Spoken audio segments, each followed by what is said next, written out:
بسم اللہ الرحمن الرحیم۔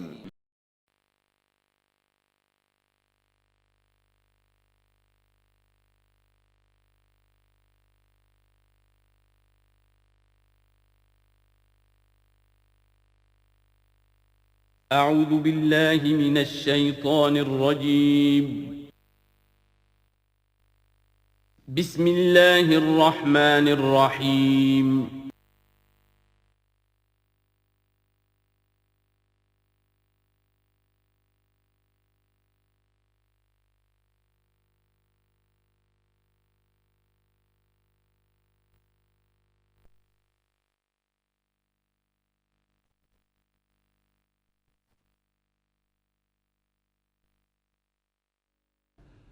الحمد للہ وکفا والصلاة والسلام علی عبادہ الذین اصطفیٰ، خصوصاً علی افضلہم وخاتم النبیین محمد الامین وعلی اجمعین۔ اما بعد فاعوذ باللہ من الشیطان الرجیم، بسم اللہ الرحمن الرحیم۔ رب اشرح لی صدری ویسر لی امری واحلل عقدۃ من لسانی یفقہوا قولی۔ اللہم ربنا آنس وحشتنا فی قبورنا وارحمنا بالقرآن العظیم۔ اللہم اجعلہ لنا اماما ونورا وہدی ورحمہ۔ اللہم ذکرنا منہ ما نسینا وعلمنا منہ ما جہلنا، وارزقنا تلاوته آناء الليل وآناء النهار واجعله لنا حجة یا رب العالمین، آمین۔ کل دو نشستوں میں تعارف قرآن کے ضمن میں جن عنوانات پر گفتگو ہو چکی ہے ان میں سے ایک تشنا رہا قرآن حکیم کی ترتیب اور تقسیم۔ اس کی تدوین کے بارے میں گفتگو ہماری مکمل ہو چکی تھی کہ قرآن حکیم کی تدوین تین مراحل میں مکمل ہوئی۔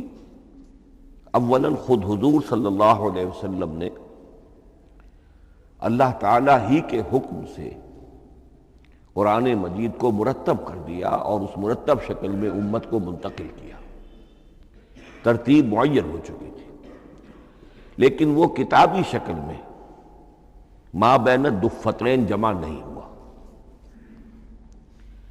اس کے بعد دوسرا مرحلہ آیا حضرت ابوبکر صدیق رضی اللہ تعالی عنہ کے عہد خلافت کے دوران، جب بہت سے حفاظ شہید ہو گئے جنگ یمامہ میں، تو تشویش پیدا ہوئی کہ قرآن حکیم کو کتابی شکل کے اندر مرتب بھی کر لیا جائے، جمع کر لیا جائے۔ چنانچہ یہ کام حضرت ابوبکر صدیق کے عہد خلافت میں پورا ہو گیا، اور اس کے لیے مصحف کا نام حضرت عبداللہ ابن مسعود کی تجویز پر حضرت ابوبکر صدیق رضی اللہ تعالی عنہ نے طے کیا۔ لیکن اس کے چونکہ ابھی پڑھنے کے انداز میں لوگوں کو کافی آزادی دی گئی تھی کہ اپنے اپنے لہجے کے مطابق لوگ پڑھ سکتے ہیں، تو اس سے محسوس ہوا کہ اب اس کے لکھنے کے انداز میں بھی فرق آ رہا ہے، تو اس لیے ضرورت محسوس ہوئی کہ اس کا ایک اسکرپٹ، ایک رسم الخط جو متفق علیہ ہو، اجماعی ہو، وہ طے کر دیا جائے۔ چنانچہ یہ تیسرا مرحلہ حضرت عثمان رضی اللہ تعالی عنہ کے عہد خلافت میں طے پایا۔ اسی لیے اس کو اب مصحف عثمانی کہتے ہیں، اس لیے کہ وہ رسم الخط اب ہمیشہ ہمیش کے لیے طے ہے۔ اس کے آفیشل نسخے تیار کیے گئے، اور بڑے بڑے شہروں میں جو بھی اس وقت اس مسلمان ممالک تھے ایک ایک نسخہ بھیج دیا گیا، اور باقی نسخے جو ہیں وہ طرف کر دیے گئے۔ تو اس طریقے سے گویا کہ ربع صدی کے اندر اندر یہ تینوں مرحلے جو ہیں مکمل ہو گئے ہیں، اور جیسا کہ میں نے عرض کیا، سب تسلیم کرتے ہیں کہ جو قرآن آج ہمارے پاس ہے وہ وہی ہے بعینہ ہی جو محمد الرسول اللہ نے اپنی امت کو دیا تھا۔ البتہ جہاں تک قرآن کی ترتیب اور تقسیم کا تعلق ہے، بعض باتیں تو میں بیان کر چکا ہوں، ان کا صرف اجمالی اعادہ کروں گا۔ نمبر ایک یہ کہ قرآن کی جو بیسک یونٹ ہے بنیادی اکائی وہ آیت ہے۔ آیت کو ہم جملہ نہیں کہہ سکتے، آیت کو ورس نہیں کہہ سکتے، مصرع نہیں کہہ سکتے، اس کی اسی اصطلاح کو ہمیں ریٹین کرنا ہوگا۔ آیتیں چھوٹی بھی ہیں، بڑی بھی ہیں۔ آیتیں صرف حروف مقطعات پر بھی مشتمل ہیں اور مرکبات ناقصہ پر بھی مشتمل ہیں، پورے جملے کی ایک آیت بھی ہے اور کئی جملوں پر ایک آیت بھی مشتمل ہے۔ یہ تمام امور توقیفی ہیں، یعنی حضور صلی اللہ علیہ وسلم کے بتانے پر موقوف علیہ ہیں۔ ان میں کسی کے اجتہاد کو، کسی منطق، کسی گرامر، کسی نحو، کسی بیان کے کسی اصول کو کوئی دخل نہیں۔ جہاں تک آیتوں کی تعداد کا تعلق ہے وہ مختلف فی ہے، وہ اتفاقی نہیں ہے، اس لیے کہ 6,500 کے لگ بھگ آیات ہیں۔ فرق کیوں ہے؟ ایک بڑا فرق تو اس وجہ سے واقع ہو جاتا ہے کہ تمام سورتوں کے آغاز میں جو آیت بسم اللہ لکھی ہوئی ہے اس کے ضمن میں ایک اختلاف ہے کہ آیا ہر مرتبہ اس آیت کو کاؤنٹ کیا جائے یا نہ کیا جائے۔ صرف ایک سورت ہے سورہ توبہ جس کے شروع میں آیت بسم اللہ نہیں ہے، باقی 113 سورتوں کے آغاز میں بسم اللہ لکھی ہوئی ہے۔ تو بعض حضرات اس کو سمجھتے ہیں کہ یہ کاؤنٹ نہیں کی جائے گی، بلکہ یہ تو در حقیقت صرف سورتوں کے درمیان فصل اور فرق قائم کرنے کے لیے یہ آیت بسم اللہ لکھ دی گئی ہے۔ تو آپ سمجھیے کہ جو اس پہ اختلاف ہوگا تو 113 کی عدد کا فرق تو اسی سے واقع ہو جائے گا۔ بعض اور مقامات پر بھی آیات کی تعداد میں قدر اختلاف ہے وہ روایات ہی کی بنیاد پر، کسی شخص کو خود یہ حق حاصل نہیں ہے کہ وہ اس میں کوئی فرق کر سکے، تبدیلی کر سکے۔ بہرحال 6,500 کے لگ بھگ آیات ہیں قرآن حکیم کی۔ آیتیں مل جل کر سورتوں کی شکل میں ہیں، ان کی تعداد متفق علیہ ہے 114۔ سورت سور سے بنا ہے، سور کے معنی فصیل ہے، گویا کہ ہر سورت جو ہے وہ اللہ تعالیٰ کے علم، معرفت، حکمت کا ایک شہر ہے۔ سورتوں میں آیات کے باہمی ربط کے حوالے سے اس کے معنی کے اندر اور اس کی حکمتوں کے اندر اضافہ ہوتا ہے، ربط آیات۔ اور جس طریقے سے کہ مختلف موتیوں کو پرو دیا جائے ایک دھاگے میں، اس سے ہار وجود میں آئے، جو ترتیب ہوگی موتیوں کی اس سے ان موتیوں کا حسن دوبالا ہو جائے گا۔ ایسے ہی معاملہ آیات قرآنیہ کا ہے کہ جو ایک سورت کے اندر ہیں اور ہر سورت کا ایک مرکزی مضمون یا عمود ہوتا ہے اور تمام آیتیں اس سے منطلق اور اس سے منسلک ہوتی ہیں۔ ان سورتوں کے بعد جیسا کہ میں نے عرض کیا، دور صحابہ میں ہمیں صرف ایک اصطلاح اور ملتی ہے، حزب اور یا منزل۔ وہ اس سہولت کے لیے کہ اگر ایک ہفتے میں پورا قرآن ختم کرنا ہو، اس کی تلاوت مکمل کرنی ہو تو روزانہ ایک حزب پڑھ لیا جائے۔ یہ چونکہ دور صحابہ میں بھی مذکور ہے، لہذا اس میں ہم دیکھتے ہیں کہ حسن موجود ہے، یعنی یہ کہ نہ تو یہ قباحت ہے کہ سورتوں کو توڑا گیا ہو، بلکہ پوری صورتیں شامل ہیں۔ کوئی مصنوعی مساوات قائم کرنے کی کوشش نہیں ہے، کوئی حزب نسبتاً تھوڑا سا زیادہ بڑا ہے، کچھ تھوڑا سا چھوٹا ہے، لیکن تقریباً مساوی ہے۔ خام خواہ کی کوئی مصنوعی مساوات قائم کرنے کی کوشش نہیں ہے۔ اور اس کے باوجود یہ حسن موجود ہے کہ سورہ فاتحہ کو اگر ہم علیحدہ رکھ دیں کہ وہ پورے قرآن حکیم کے لیے ایک دیباچہ اور مقدمہ ہے، تو پہلے حزب یا پہلی منزل میں 3 سورتیں، دوسرے میں 5، تیسرے میں 7، چوتھے میں 9، پانچویں میں 11، چھٹی میں 13، یہ سیڑھی ہے بالکل۔ اور جو آخری حزب مفصل کہلاتا ہے، اس میں چونکہ آخری پارے میں آپ کو معلوم ہے چھوٹی چھوٹی صورتیں ہیں تو تعداد 65 ہے، وہ بھی جو آخری تعداد ہے 13 اس کا ملٹیپل ہے۔ بہرحال یہ حزب یہ بھی دور صحابہ میں اس کا تذکرہ ہمیں ملتا ہے۔ البتہ جو مزید تقسیم کی چیزیں ہمارے ہاں معروف ہیں وہ بات کی چیزیں ہیں۔ رکوعوں میں طویل صورتوں کو تقسیم کیا گیا تاکہ ایک رکعت میں اگر طویل صورت میں سے کوئی آیات پڑھنی ہے تو اس طرح پڑھی جائیں کہ مضمون ٹوٹے نہ۔ یہ حجاج ابن یوسف کے زمانے میں یہ کام ہوا ہے اور بڑے غور و فکر سے ہوا، اور واقعتاً محسوس ہوتا ہے کہ معنوی جو ربط اور تعلق ہے اس کو ملحوظ رکھا گیا ہے۔ لیکن جو دوسری تقسیم ہمارے ہاں معروف ہو گئی ہے وہ پاروں کی ہے، اول تو یہ معلوم نہیں کہ یہ تقسیم کب ہوئی، مجہول الزمان ہے یہ۔ نمبر دو یہ کہ اس میں یہ زیادتی بھی نظر آتی ہے کہ سورتوں کی فصیلیں توڑ دی گئی ہیں، گویا کہ ایک مصنوعی مساوات قائم کرنے کے لیے کہ 30 دن میں اگر قرآن مجید ختم کرنا ہو، ہر مہینے میں ایک ختم قرآن کوئی شخص کرنا چاہے تو روزانہ ایک پارہ پڑھ کر، لیکن یہ کہ اس میں وہ حسن موجود نہیں ہے، بلکہ یہ قباحت موجود ہے کہ سورتوں کاٹ دی گئی۔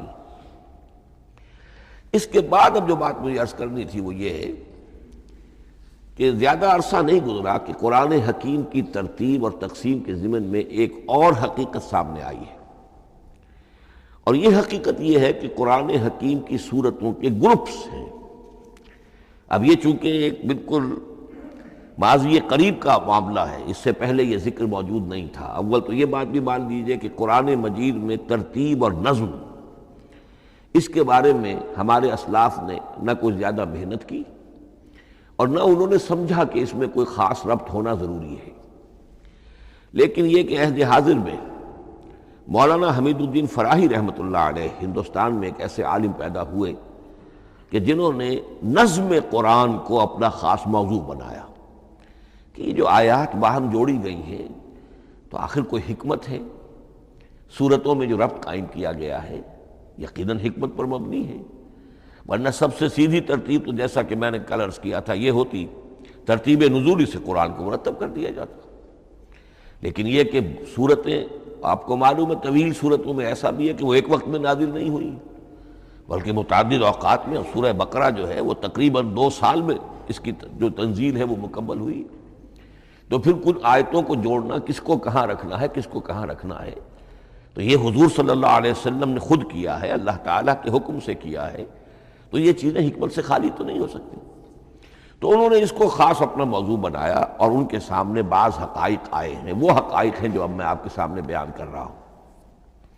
اس میں ایک اشکال ہو سکتا ہے، اسے میں چاہتا ہوں کہ پہلے رفع کر دوں کہ یہ چیز اگر ہمارے اسلاف کے نظر میں نہیں آئی اور ان کی توجہ ادھر نہیں ہوئی تو یہ تو گویا کہ ایک بڑی مشکوک سی بات ہوگی۔ قرآن مجید کے علم کے ضمن میں گویا کہ متقدمین کے فہم پر ہمیں کچھ تان کرنا ہوگا، لیکن یہ بات درست نہیں ہے۔ قرآن مجید ایک ایسی کتاب ہے جس کے بارے میں خود حضور نے جو فرمایا لا تنقضی عجائبہ، اس قرآن کے عجائب کبھی ختم نہیں ہوں، ولا یخلق عن کثرت الرد، بار بار کے پڑھنے سے اس پر کوئی پرانا پن، کوئی بوسیدگی طاری نہیں ہوگی، ولا یشبع منہ العلماء، اور کبھی اہل علم اس سے سیری محسوس نہیں کریں گے۔ تو قرآن مجید لا تنقضی عجائبہ، جیسے جیسے دنیا آگے بڑھ رہی ہے، تمدن آگے بڑھ رہا ہے، علم انسانی جو ہے مادی فزیکل سائنسز کا علم آگے بڑھ رہا ہے، قرآنی حقائق اور مبرہن ہو رہے ہیں اور واضح ہو رہے ہیں اور نکھر رہے ہیں۔ بہت سی باتیں ہمارے اسلاف کے علم میں نہیں آ سکتی تھی، اس لیے کہ ابھی انسانی معلومات کا دائرہ بہت ہی محدود تھا۔ ذوالقرنین کون تھے؟ اب چونکہ تاریخ مفسرین کے علم میں نہیں تھی تو سکندر اعظم کو سمجھا گیا کہ ذوالقرنین ہے، حالانکہ سکندر کی شخصیت اور ذوالقرنین کی وہ شخصیت جو قرآن میں بیان ہوئی ہے دونوں میں کوئی مناسبت ہے ہی نہیں۔ اسی طریقے کا معاملہ یہ کہ نظم قرآن کا ایک پہلو کہ جو ابھی پوری طریقے سے آشکارا نہیں ہوا تھا، یہ دور وہ ہے کہ جس میں اللہ کی فضل و کرم سے وہ بات بھی اب کھل کر سامنے آئی ہے، اور اس سے در حقیقت توثیق ہو رہی ہے حضور کے اس فرمان کی کہ لا تنقضی عجائبہ، اس کے عجائب کبھی ختم نہیں ہوں گے۔ انسان محنت کرے گا، کوشش کرے گا، یہ ہیروں کی ایک ایسی کان ہے جس میں سے اور ہیرے نکلتے چلے جائیں گے۔ اس کے ضمن میں ایک بات تو میں نے آپ سے کل عرض کر دی تھی اور آج پھر بھی کہی ہے، سورتوں میں بھی ایک ربط ہے، آیات جو سورتوں کے اندر جوڑی گئی ہیں، پھر سورتیں اکثر و بیشتر جوڑوں کی شکل میں ہیں۔ اس کے کچھ مثالیں بھی کل میں نے آپ کو دی تھی۔ قرآن مجید کی ایک آیہ مبارکہ ہے وَمِن كُلِّ شَيْءٍ خَلَقْنَا زَوْجَيْنِ لَعَلَّكُمْ تَعْقِلُونَ یا لَعَلَّكُمْ تَذَكَّرُونَ، مجھے پوری طرح یاد نہیں ہے۔ ہم نے ہر شے کو جوڑوں کی شکل میں پیدا کیا، اگرچہ اس کو چونکہ قرآن مخلوق نہیں ہے ہم اس پر اس کا اطلاق نہیں کریں گے، لیکن من كُلِّ شَيْءٍ خَلَقْنَا زَوْجَيْنِ اس میں اس قدر کیٹیگوریکل سٹیٹمنٹ ہے کہ معلوم ہوتا ہے کہ یہ اصول اتنا اللہ تعالیٰ کے ہاں اتنا پسندیدہ ہے کہ قرآن مجید کی صورتوں میں بھی یہ صورتوں کے بھی جوڑوں کی شکل میں ہونا یہ بہت ہی اظہر من الشمس ہے. بعض جگہوں پر تو اظہر من الشمس ہے، بعض جگہوں پر ذرا تدبر کر کے بات معلوم ہوتی ہے. البتہ کہیں کہیں آپ کو نظر آئے گا کچھ منفرد صورتیں بھی ہیں، اور ان میں سے بعض یا جب دوران ترجمہ یہ چیزیں آئیں گی تو اب میں صرف اس وقت حوالہ دے سکوں گا، بڑی تیزی سے ہمیں چلنا ہوگا. اس وقت میں چاہتا ہوں کہ ذہن میں یہ حقائق بیٹھ جائیں. بعض جگہوں پر آپ دیکھیں گے تین صورتوں کے گروپ ہیں، ان میں سے دو کے مابین تو نسبت زوجیت کامل ہے، بلکہ یہ سمجھ لیجئے نسبت زوجیت کہتے کس کو ہے؟ دو چیزیں مل کر کسی مقصد کی تکمیل کریں. ان دونوں میں ایسی نسبت ہونی چاہیے ریسیپروکل کہ وہ ایک دوسرے کی تکمیل کے لیے اور کسی مقصد کے حصول کے لیے ان کے مابین ایک تعلق قائم ہو. یہ زوجیت ہے. اسی طریقے سے قرآن مجید میں جب صورتیں آتی ہیں جوڑوں کی شکل میں تو کسی مضمون کا ایک رخ وہ ایک صورت میں آ جائے گا، اس کا دوسرا رخ دوسری صورت میں آ جائے گا، اور دونوں مل کر جسے ہم کہتے ہیں تصویر کے دونوں رخ، وہ رخ مکمل ہو جائیں گے، بات پوری ہو جائے گی. البتہ بعض جگہوں پر ہے تین صورتوں کے سب گروپس ہیں. میں اس معاملے میں گروپ کا لفظ ریٹین کر رہا ہوں اس لیے کہ قدیم تو یہ تصور تھا نہیں، جدید اصطلاح ہے، تو اس میں چونکہ اب بہت سے الفاظ انگریزی زبان کے اب اردو میں آ گئے ہیں کہ اس کی جگہ کوئی اور بہت ہی کوئی کوشش کر کے لفظ لایا جائے تو وہ شاید زیادہ عام فہم نہیں ہوگا، یا عام فہم ہے. تو گروپس اور سب گروپس، چھوٹے گروپ بڑے گروپ. تو یہ چھوٹے گروپ جو ہے تین صورتوں کے، ان میں سے دو کے مابین تو نسبت زوجیت بتمام و کمال ہوگی، اور تیسرے کی حیثیت ضمیمے کی ہوگی. اس کی مثالیں بعد میں آئیں گی. البتہ یہ جو ضمیمے ہوتے ہیں خود ان کے، یا جو دوسری منفرد صورتیں ہیں، خود ان میں آپ کو فصل کے ساتھ نسبت زوجیت مل جائے گی. اس سے آگے چلیے، اب اصل ہے وہ شے جس کو میں آج چاہتا ہوں بیان کرنا.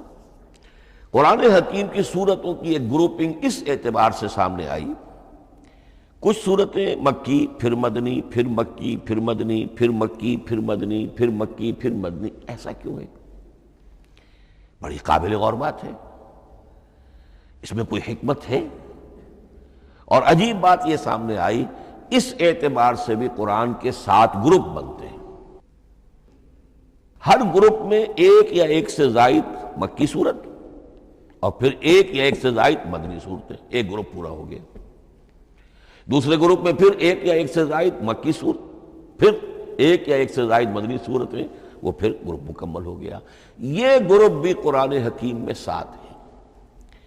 یہ گروپ جو ہے قرات کے لیے نہیں ہے، یہ گروپ جو ہے معنوی تقسیم ہے غور و فکر کے اعتبار سے، کہ ہر گروپ کا ایک عمود ہے، ایک مرکزی مضمون ہے. اور جس طریقے سے صورتیں دو مل کر ایک مضمون کی تکمیل کرتی ہیں، اسی طرح ہر گروپ کی مکی اور مدنی صورتیں مل کر ایک بڑے مضمون کی تکمیل کرتی ہیں. اس طریقے سے گویا کہ یہ قرآن مجید میں 7 گروپ ہیں بڑے بڑے، جو کہ جس میں کہ صورتیں جو ہیں وہ جمع کی گئی ہیں. مثلا میں اب آپ کو اشارتاً بتا دوں، پہلے گروپ میں سورہ مکی جو ہے وہ صرف ایک ہے، سورہ فاتحہ. تعداد میں تو ایک ہے، وہ اپنے حجم کے اعتبار سے چھوٹی بھی ہے لیکن بہت بھاری صورت ہے. وَلَقَدْ آتَيْنَاكَ سَبْعًا مِنَ الْمَثَانِي وَالْقُرْآنَ الْعَظِيمِ. محض اس صورت کو بھی قرآن عظیم کہا گیا ہے. لیکن ایک صورت مکی سورہ فاتحہ، پھر 4 طویل ترین صورتیں مدنی، بقرہ، آل عمران، نساء، مائدہ. دوسرے گروپ میں 2 صورتیں مکی، 2 مدنی، الانعام، الاعراف مکیات، الانفال، التوبہ مدنیات. تیسرا گروپ چلتا ہے، 14 صورتیں مسلسل چلی جا رہی ہیں مکی، سورہ یونس سے، سورہ یونس، سورہ ہود، سورہ یوسف، سورہ رعد، سورہ ابراہیم، چلتے جائیے، سورہ حجر، سورہ نحل، سورہ بنی اسرائیل، سورہ کہف، سورہ مریم، سورہ طٰہٰ، سورہ انبیاء، سورہ حج اور سورہ مومنون. 14 صورتیں. اب آئی ایک مدنی صورت، سورہ نور. یہ تیسرا گروپ مکمل ہو گیا. چوتھے گروپ میں بھی یہی بات آپ کو نظر آئے گی. الفرقان سے سورہ سجدہ تک 8 صورتیں مکی ہیں، اور پھر ایک صورت آتی ہے سورۃ الاحزاب. وہ مدنی ہے۔ اب یہ جو ایک ایک صورتیں آئی ہیں، سورہ نور اور سورہ احزاب، ہر شخص کو اندازہ ہو جائے گا یہ آپس میں جوڑے کی شکل رکھتی ہیں، ان کے مضامین بہت ایک دوسرے سے مشابہ ہیں، بہت مشابہ ہیں، لیکن یہ کہ وہ اس طریقے کا جوڑا نہیں ہے کہ اسی گروپ میں ان کا جوڑا موجود ہو، اس کا جوڑا جو ہے وہ دوسرے گروپ میں ہے۔ پھر آئیے پانچواں گروپ ہے سورہ سبا سے احقاف تک، یہ 13 صورتیں مکی ہیں، اور پھر سورہ محمد صلی اللہ علیہ وسلم سے سورۃ الحجرات تک 3 صورتیں مدنی ہیں، یہ کل 16 صورتیں ہیں۔ چھٹے گروپ میں سورہ قاف سے سورہ واقعہ تک 7 صورتیں یہ مکی ہے، اور سورہ حدید سے سورہ طلاق تک 10 صورتیں مدنی ہیں، یہ 17 صورتیں ہیں۔ آخری جو ہے وہ سورۃ الملک سے سورۃ الاخلاص تک 46 صورتیں، اور سورہ معوذتین جو ہے یہ 2 ہے کہ جو مدنی ہے۔ بعض کا اس میں اختلاف ہے، وہ میں بعد میں عرض کروں گا، لیکن جو میری رائے ہے وہ میں آپ کے سامنے رکھ رہا ہوں۔ اس طریقے سے یہ 7 گروپ جو ہیں قرآن مجید میں سورتوں کے وجود میں آئے، ہر گروپ کا ایک مرکزی مضمون ہے۔ مثلا پہلے گروپ کا مرکزی مضمون شریعت ہے، سورہ فاتحہ میں اہدنا الصراط المستقیم، اے اللہ ہمیں سیدھا راہ دکھا، سیدھے راستے کی ہدایت بخش۔ اب وہ سیدھا راستہ کیا ہے؟ شریعت خداوندی، شریعت الہی، اور شریعت مکمل ہو جاتی ہے ان 4 صورتوں میں۔ شریعت محمدی کا جو بلو پرنٹ ہے، ابتدائی خاکہ جو ہے وہ آپ کو سورہ بقرہ میں ملے گا، اور اس کی جو تکمیلی صورتیں ہیں، تکمیلی احکام ہیں، وہ سورہ مائدہ۔ اس کے علاوہ اس گروپ میں جو زیادہ زور ہے وہ سابقہ امت مسلمہ سے گفت و شنید۔ سابقہ امت مسلمہ میں یہودی اور نصارہ دونوں شامل ہیں۔ اب ان پر جرح بھی ہے، ان پر تنقید بھی ہے، ان کو ملامت بھی ہے، ان کو ان کی قرارداد جرم ان کے خلاف جو ہے وہ بھی دی گئی ہے، اور پھر یہ کہ ان کو معزول کر کے اور نئی امت کو اس مقام پر نصب کرنے کا اعلان ہے، اور ان کو بڑی زوردار دعوت ہے کہ اب محمد پر ایمان لاؤ اور قرآن پر ایمان لاؤ صلی اللہ علیہ وسلم۔ یہ پہلا گروپ ہے۔ اسی طریقے سے ہر گروپ کا، اب یہ ساتھ ساتھ جب ہم چلیں گے تو میں تفصیل کے ساتھ بیان کرتا جاؤں گا کہ اس گروپ کا یہ مرکزی مضمون ہے، اور اس طور سے یہ صورتیں آپس میں ایک دوسرے کے ساتھ مربوط ہیں۔ ان گروپوں میں آپ نے دیکھا ہوگا کہ پہلے اور آخری گروپ ان کی ایک ریسیپروکل سی صورت ہے کہ پہلے گروپ میں مکی صورت صرف ایک چھوٹی سی، اور مدنی صورتیں 4-6 پارے سے زائد پر پھیلی ہیں، جبکہ آخری گروپ میں سارے دونوں پارے جو ہے سورہ ملک سے شروع ہو کر مکی صورتوں پر مشتمل ہے، آخر میں آ کر چھوٹی چھوٹی صورتیں وہ مدنیات ہیں۔ یہ ایک دوسرے کے بالکل ریسیپروکل ہیں، کانورس۔ لیکن دوسرا گروپ ادھر سے اور دوسرا ادھر سے، یعنی چھٹا، یہ بڑے متوازن ہیں، 2 صورتیں مکی 2 مدنی، اور ادھر 7 صورتیں مکی اور 10 مدنی، لیکن 7 صورتیں جو ہیں وہ 3 رکوعوں کی ہیں، ان میں سے ایک 4 رکوع کی بھی ہے، اور اکثر و بیشتر وہ جو دوسری ہے وہ 2 رکوعوں کی ہے، تقریباً متبادل بنتی ہے۔ تو درمیان میں جو ہے ان میں جو مدنی صورتوں کا حصہ بہت کم ہے، اکثر و بیشتر جو ہے وہ مکی صورتیں ہیں۔ ان مکی صورتوں کے اندر بھی جو 6 گروپ تقریباً بنتے ہیں، اس لیے کہ پہلی گروپ کے اندر تو مکی صورت صرف سورہ فاتحہ ہے، تو ان میں سے پہلے 2 گروپوں میں رسالت کا مضمون مرکزی مضمون، درمیانی 2 گروپوں میں توحید کا مضمون مرکزی مضمون ہے، آخری 2 گروپوں میں انذار آخرت کا مضمون مرکزی مضمون ہے۔ آخری صورتیں آپ کو معلوم ہے سورہ قاف سے شروع ہو کر، تو پھر یہ انذار آخرت جو ہے ان سب کا مرکزی مضمون ہے۔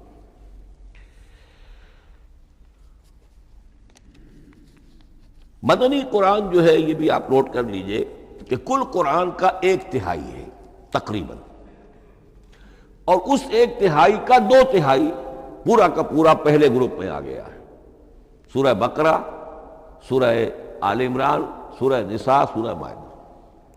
باقی تو پھر جا کے سورہ احزاب، سورہ نساء، پھر 3 چھوٹی صورتیں، پھر آخر میں 2 بہت چھوٹی چھوٹی صورتیں، سورہ انفال اور سورہ توبہ۔ لیکن یہ کہ یہ 2/3 جو ہے مدنی قرآن کا حجم بالکل پہلے ہی اس گروپ کے اندر آ گیا ہے۔ اس کی بھی حکمت ہے، کیوں مدنی صورتوں کو پہلے رکھا گیا؟ میرے علم میں نہیں ہے کہ اس موضوع پر کسی شخص نے گفتگو کی ہو سوائے محمد مارمڈیوک پکتھال کے، میرے علم کی حد تک ہو سکتا ہے کہ کسی اور مفسر نے، کسی محقق نے کوئی بات کہی ہو اس سے بھی زیادہ وزنی کہی ہو، لیکن میرے علم کی حد تک مارمیڈیوک پکتھال نے اپنے ترجمہ کیا ہے انگریزی میں، اس کے دیباچے میں اس موضوع پر گفتگو کی ہے، بہت ہی عمدہ بات کہی ہے۔ انہوں نے کہا کہ جب یہ قرآن نازل ہو رہا تھا تو اصل اہمیت ایمان کی تھی، پہلے لوگ ایمان لائیں اور پھر جو ایمان لائے ان کو پھر احکام دیے گئے کہ یہ کرو اور یہ نہ کرو، یہ حلال ہے، یہ حرام ہے، یہ فرض ہے، وغیرہ وغیرہ۔ لیکن جب ایک امت وجود میں آ گئی، امت کے وجود میں آنے کے بعد اب نسلاً مسلمان پیدا ہو رہے ہیں، ان کے ہاں اب ضرورت پہلے اسلام کی ہے، چاہے بچہ چھوٹا ہی ہے پہلے اسے احکام سکھائے جائیں گے، بچہ چھوٹا ہی ہے نماز پڑھنی سکھائی جائے گی، بچہ چھوٹا ہی ہے روزہ رکھنا سکھایا جائے گا۔ تو امت کے اس طرح تشکیل پا جانے کے بعد اب اصل اہمیت جو ہے وہ احکام کی ہو گئی ہے، احکام اب مقدم ہے، اور ایمان کا معاملہ جو ہے وہ اس کے بعد مؤخر ہے۔ کوئی شخص بالغ ہوگا، ذہین ہوگا، فطین ہوگا، غور و فکر کی صلاحیت سے اگر اللہ تعالیٰ نے اسے بہرور کیا ہوگا پھر وہ حقیقت ایمان تک رسائی حاصل کرے گا، ورنہ یہ ہے کہ عام ایک مسلمان جو ہے اسے جہاں تک احکام کا تعلق ہے ان پر تو عمل کرنا ہی ہے۔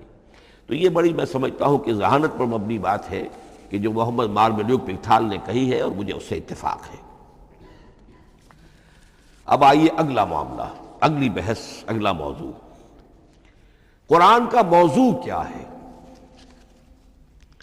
کیا قرآن فلسفے کی کتاب ہے، سائنس کی کتاب ہے؟ کیا یہ جیولوجی کی کتاب ہے، فزکس کی کتاب ہے، کس چیز کی کتاب ہے؟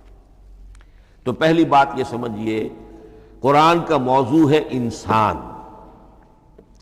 لیکن انسان کی اناٹمی نہیں، انسان کی فزیولوجی نہیں، انسان کی اینتھروپولوجی نہیں، کچھ نہیں، انسان کی ہدایت۔ یہ ہدایت کا لفظ بنیادی ہے قرآن مجید کے لیے۔ چنانچہ دیکھیے ذرا نوٹ کر دیجئے، سورہ بقرہ کے شروع ہی میں ہدی للمتقین، پھر اس کے وسط میں ہدی للناس، سورہ یونس میں فرمایا ہدی ورحمۃ للمؤمنین، سورہ لقمان میں فرمایا ہدی ورحمۃ للمحسنین، سورۃ البقرہ اور النحل میں فرمایا، نمل میں ہدی وبشریٰ للمؤمنین، آل عمران میں وموعظۃ للمتقین، ہدی وموعظۃ للمتقین، پھر 3 مرتبہ الہدیٰ هو الذی ارسل رسولہ بالہدیٰ ودین الحق لیظہرہ علی الدین کلہ۔ الہدیٰ، ہدن نکرہ ہے، الہدیٰ معرفہ ہو گیا، یعنی ہدایت کاملہ، ہدایت تامہ، ہدایت ابدی۔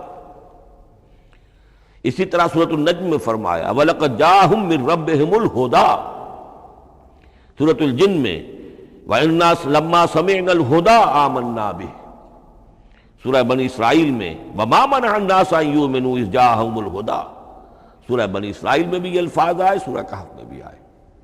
تو قرآن کا موضوع ہے ہدایت، اور اس کو اب ذہن میں رکھیے کہ انسان کے علم کے 2 گوشے ہیں۔ علم انسانی 2 حصوں میں منقسم ہے، ایک حصہ ہے فزیکل ورلڈ کا علم جو حواس کے ذریعے سے حاصل ہوتا ہے، مادی حقائق ان کا علم۔ حواس 5 ہمارا دیکھنا، سننا، سونگھنا، چکھنا، چھونا، یہ تمام صلاحیتیں ہیں، ان سے کچھ معلومات حاصل ہوتی ہیں، اور عقل کا یہ کمپیوٹر ان کو پروسیس کرتا ہے، اس سے نتائج نکالتا ہے، نتائج نکال کے سٹور کر لیتا ہے۔ پھر مزید کوئی معلومات حواس کے ذریعے سے حاصل ہوتی ہیں، اب ان کو وہ پھر پروسیس کر کے جو سابق میموری سٹورڈ ہے اس کے ساتھ ریکنسائل کر کے کوئی اور نتیجہ اخذ کرتا ہے۔ اس طرح رفتہ رفتہ رفتہ رفتہ انسان کا یہ علم بڑھتا چلا جا رہا ہے، اور ہم نہیں کہہ سکتے کہ ابھی اور کہاں تک جائے گا۔ آج سے چند 100 سال پہلے بھی انسان تصور نہیں کر سکتا تھا کہ انسانی علم وہاں پہنچ جائے گا جہاں آج پہنچ چکا ہے۔ اس علم کا وحی سے کوئی تعلق نہیں، اس علم کا تعلق ہے علم اسماء سے، جو حضرت آدم میں ودیت کر دیے گئے تھے بالکل شروع میں۔ سورہ بقرہ کا 4واں رکوع جو ہے اس کے شروع میں ذکر ہے وَعَلَّمَ آدَمَ الْأَسْمَاءَ كُلَّهَا، اللہ نے آدم کو تمام نام سکھا دیے۔ اور اس کے آخر میں ذکر ہے جب آدم کو اور حوا کو حکم دیا گیا کہ اب زمین میں جا کر اور وہاں کا چارج سنبھالو، تو فرمایا وَإِمَّا يَأْتِيَنَّكُم مِّنِّي هُدًى فَمَن تَبِعَ هُدَايَ فَلَا خَوْفٌ عَلَيْهِمْ وَلَا هُمْ يَحْزَنُونَ۔ وہ علم ہدایت ہے، یہ دو چیزیں بالکل علیحدہ ہیں۔ علم اسماء در حقیقت یوں سمجھیے کہ جیسے آم کی گٹھلی میں پورا آم کا درخت ہوتا ہے، وہی تو گٹھلی ہے جو آپ زمین میں دباتے ہیں، پھر اگر پانی وہاں پڑتا ہے، زمین میں روئیدگی بھی ہے، وہ گٹھلی پھٹے گی، وہ جو اس میں سے دو پتے نکلیں گے، وہ پتے اوپر بڑھیں گے، درخت بنے گا۔ وہ پورا درخت جو ہے آم کی گٹھلی میں موجود تھا، صرف اسے پورا درخت بننے میں 2 سال 3 سال 4 سال لگیں گے، لیکن درخت موجود تھا، پوٹینشلی بالقوہ پورا درخت آم کی گٹھلی میں موجود تھا۔ ایکچولی بالفعل وہ آم کا درخت جو ہے کئی سال کے اندر وجود میں آیا۔ بعین ہی یہ معاملہ ہے، کل مادی حقائق کا کل علم حضرت آدم علیہ السلام کے وجود میں ودیت کر دیا گیا پوٹینشلی۔ اب اس کی ایکسفولیشن ہو رہی ہے، وہ بڑھتا جا رہا ہے، برگ و بار لا رہا ہے۔ اور یہ علم جو ہے اس کا تعلق جیسا کہ میں نے عرض کیا آسمانی ہدایت سے نہیں ہے، اب یہ خود رو پودا ہے، بڑھتا چلا جا رہا ہے۔ اور کہاں تک پہنچے گا؟ علامہ اقبال نے صحیح تعبیر کی ہے، عروج آدم خاکی سے انجم سہمے جاتے ہیں کہ یہ ٹوٹا ہوا تارا مہ کامل نہ بن جائے۔ علامہ کی زندگی میں تو انسان نے چاند پر قدم نہیں رکھا تھا، لیکن یہ کہ اب تو چاند پر قدم رکھ کر انسان آ چکا۔ تو عروج آدم خاکی سے انجم سہمے جاتے ہیں کہ یہ ٹوٹا ہوا تارا مہ کامل نہ بن جائے۔ یہ ہے انسانی علم۔ اس انسانی علم کے ساتھ اگر وہ علم وہی علم ہدایت نہ ہو تو یہ علم جو ہے بجائے خیر کے شر بن جاتا ہے۔ آج وہ شیطانی قوت بن چکا ہے، وہ علم ہلاکت کا سامان بن چکا ہے، تباہی کا ذریعہ بن چکا ہے۔ لیکن اس کے ساتھ دوسری بات ضروری تھی جو کہ وحی کے ذریعے سے آنے والا علم تھا، فَإِمَّا يَأْتِيَنَّكُم مِّنِّي هُدًى فَمَن تَبِعَ هُدَايَ فَلَا خَوْفٌ عَلَيْهِمْ وَلَا هُمْ يَحْزَنُونَ۔ یہ علم الہدایت جو ہے یہ در حقیقت قرآن حکیم میں آ کر مکمل ہو گیا ہے۔ اس کے لیے بھی میں چاہتا ہوں کہ بات آپ سمجھ لیں، اس میں جو ارتقاء ہوا ہے، پہلی کتابیں نازل ہوئیں ان میں بھی ہدن تو تھی، کل بھی میں نے آپ کو آیت سنائی تھی سورہ مائدہ کی، انا انزلنا التوراۃ فیہا ہدی و نور، ہم نے تورات نازل کی تھی، اس میں ہدایت بھی تھی، نور بھی تھا۔ اسی رکوع میں 7واں رکوع ہے وہ سورہ مائدہ کا، انجیل کے بارے میں، فیہ ہدی و نور، اس میں بھی ہدن بھی تھی، ہدایت بھی تھی، نور بھی تھا۔ لیکن یہ ہدایت اور یہ نور درجہ بدرجہ ترقی کر رہا ہے، یہاں تک کہ کامل ہوا ہے، قرآن میں آ کر الہدا بن گیا ہے۔ اب یہ ہدن نہیں، الہدا، کامل ہدایت نامہ۔ اس کی وجہ کیا ہے؟ دیکھیے، ایک بچے کو اگر آپ تعلیم دینا چاہتے ہیں تو اس کی ذہنی سطح کو ملحوظ رکھے بغیر تو نہیں دے سکتے۔ آپ چاہے پی ایچ ڈی استاد رکھ دیں کسی بچے کے لیے، بچہ بھی پرائمری کی تعلیم پا رہا ہے، وہ پی ایچ ڈی کا استاد کیا کچھ پلا دے گا اس کو، کیا پڑھا دے گا اس کو؟ اس کی اپنی استعداد جو ہے ابھی اتنی کم ہے کہ اسی کی مناسبت سے اسے تعلیم دی جائے گی۔ رفتہ رفتہ وہ آگے بڑھے گا، یہاں تک کہ وہ اپنے پوری عقل کے اور شعور کی پوری شدت اور قوت کو پہنچ جائے گا، بلوغت کو پہنچ جائے گا۔ اب اسے آخری علم پڑھایا جائے گا، اب اسے فلسفہ پڑھایا جائے گا۔ پہلے وہ ہسٹری پڑھ رہا تھا، اب فلسفی آف ہسٹری پڑھے گا۔ اس حوالے سے تدریجاً اللہ تعالیٰ نے تورات میں صرف احکام ہے، حکمت ہے ہی نہیں۔ انجیل میں حکمت ہے، احکام ہے ہی نہیں۔ دونوں مل کر ایک بات کو مکمل کرتی ہیں۔ تورات میں صرف احکام ہے، حکمت ہے ہی نہیں۔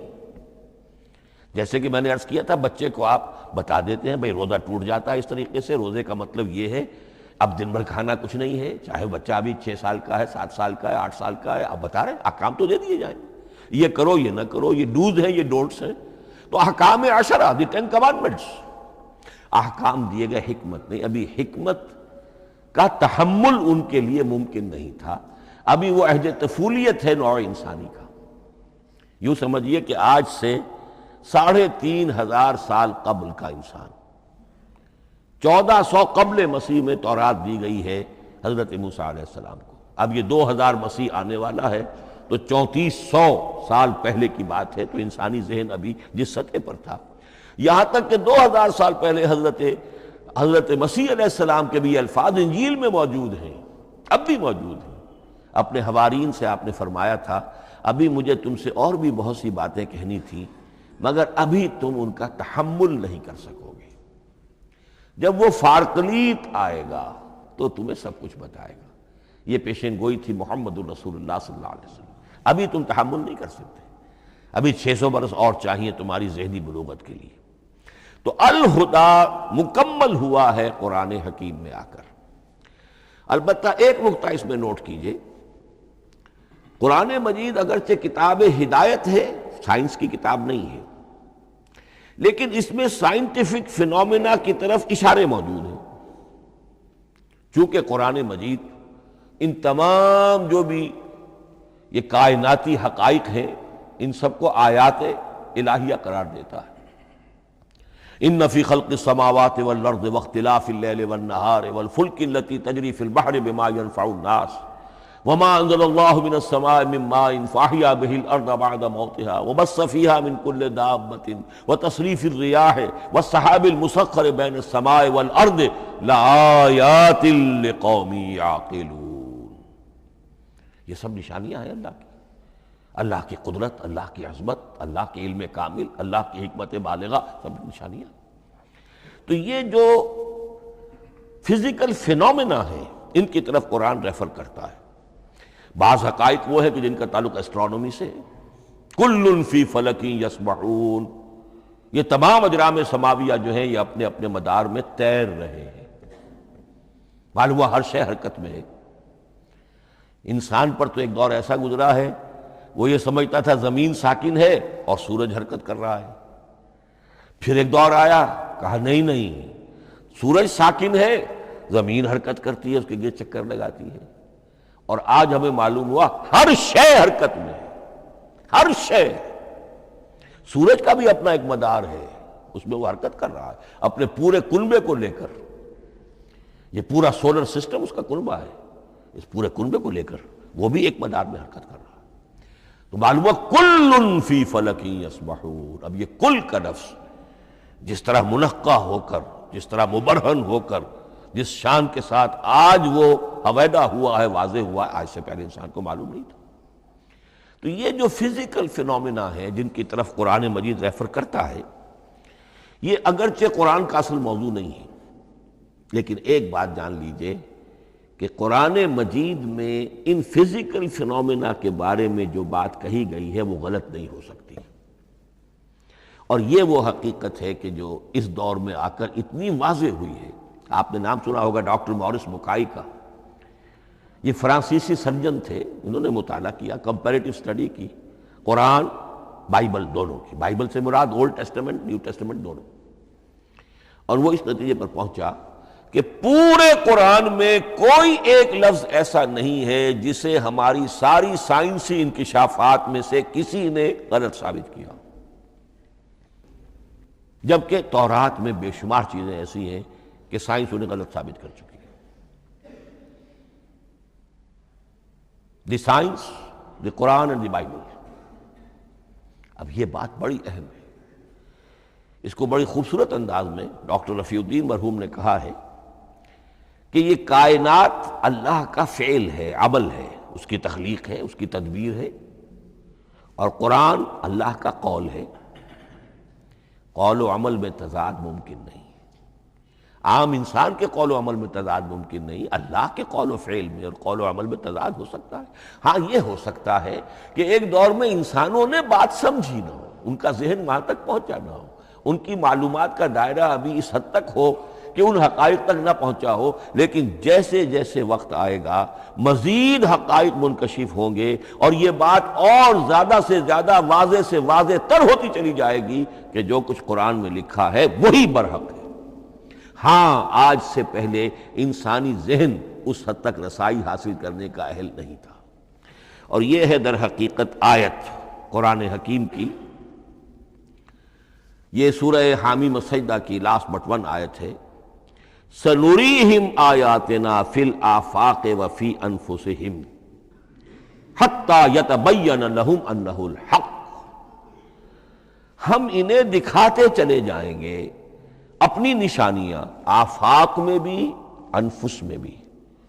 سَنُرِيهِمْ آیاتنا فی الآفاق وفی انفسہم حتی یتبین لہم، یہاں تک کہ یہ بات پوری طرح نکھر کر مبرہن ہو کر ان کے سامنے واضح ہو جائے گی انہ الحق، کہ قرآن حق ہے۔ اور اسی کی حقیقت جو ہے، جیسا کہ میں نے عرض کیا، ایک تو مورس بکائی کو ذہن میں رکھیے، اور ایک اور شخص کینیڈا میں ایک بہت بڑا ڈاکٹر ہے کہ جو ایمبریولوجسٹ ہے، اور اس کی جو ٹیکسٹ بکس ہے جو ایمبریولوجی پر، علم جنین، یعنی رحم مادر میں جو بچے کی پرورش ہوتی ہے، کیسی ہوتی ہے، کن کن سٹیجز سے گزر کر ہوتی ہے، یہ علم جنین یا ایمبریولوجی، تو سٹینڈرڈ ٹیکسٹ بک ہے دنیا میں اس کی، ڈاکٹر کیتھل مور کی۔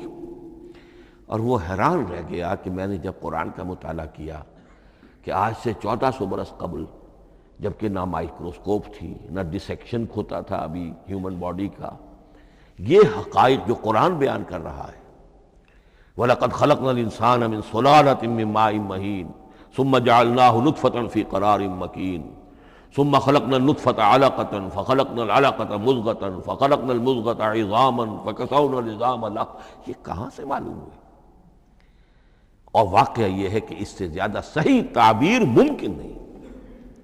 تو یہ حقائق ذہن میں رکھیے کہ اگرچہ قرآن مجید سائنس کی کتاب نہیں ہے، لیکن جن سائنسی حقائق یا جن سائنسی فینومینا کی طرف قرآن نے ریفر کیا ہے وہ یقیناً حق ہے، چاہے تاحال ہم ان کی حقانیت کو نہ سمجھ پائیں۔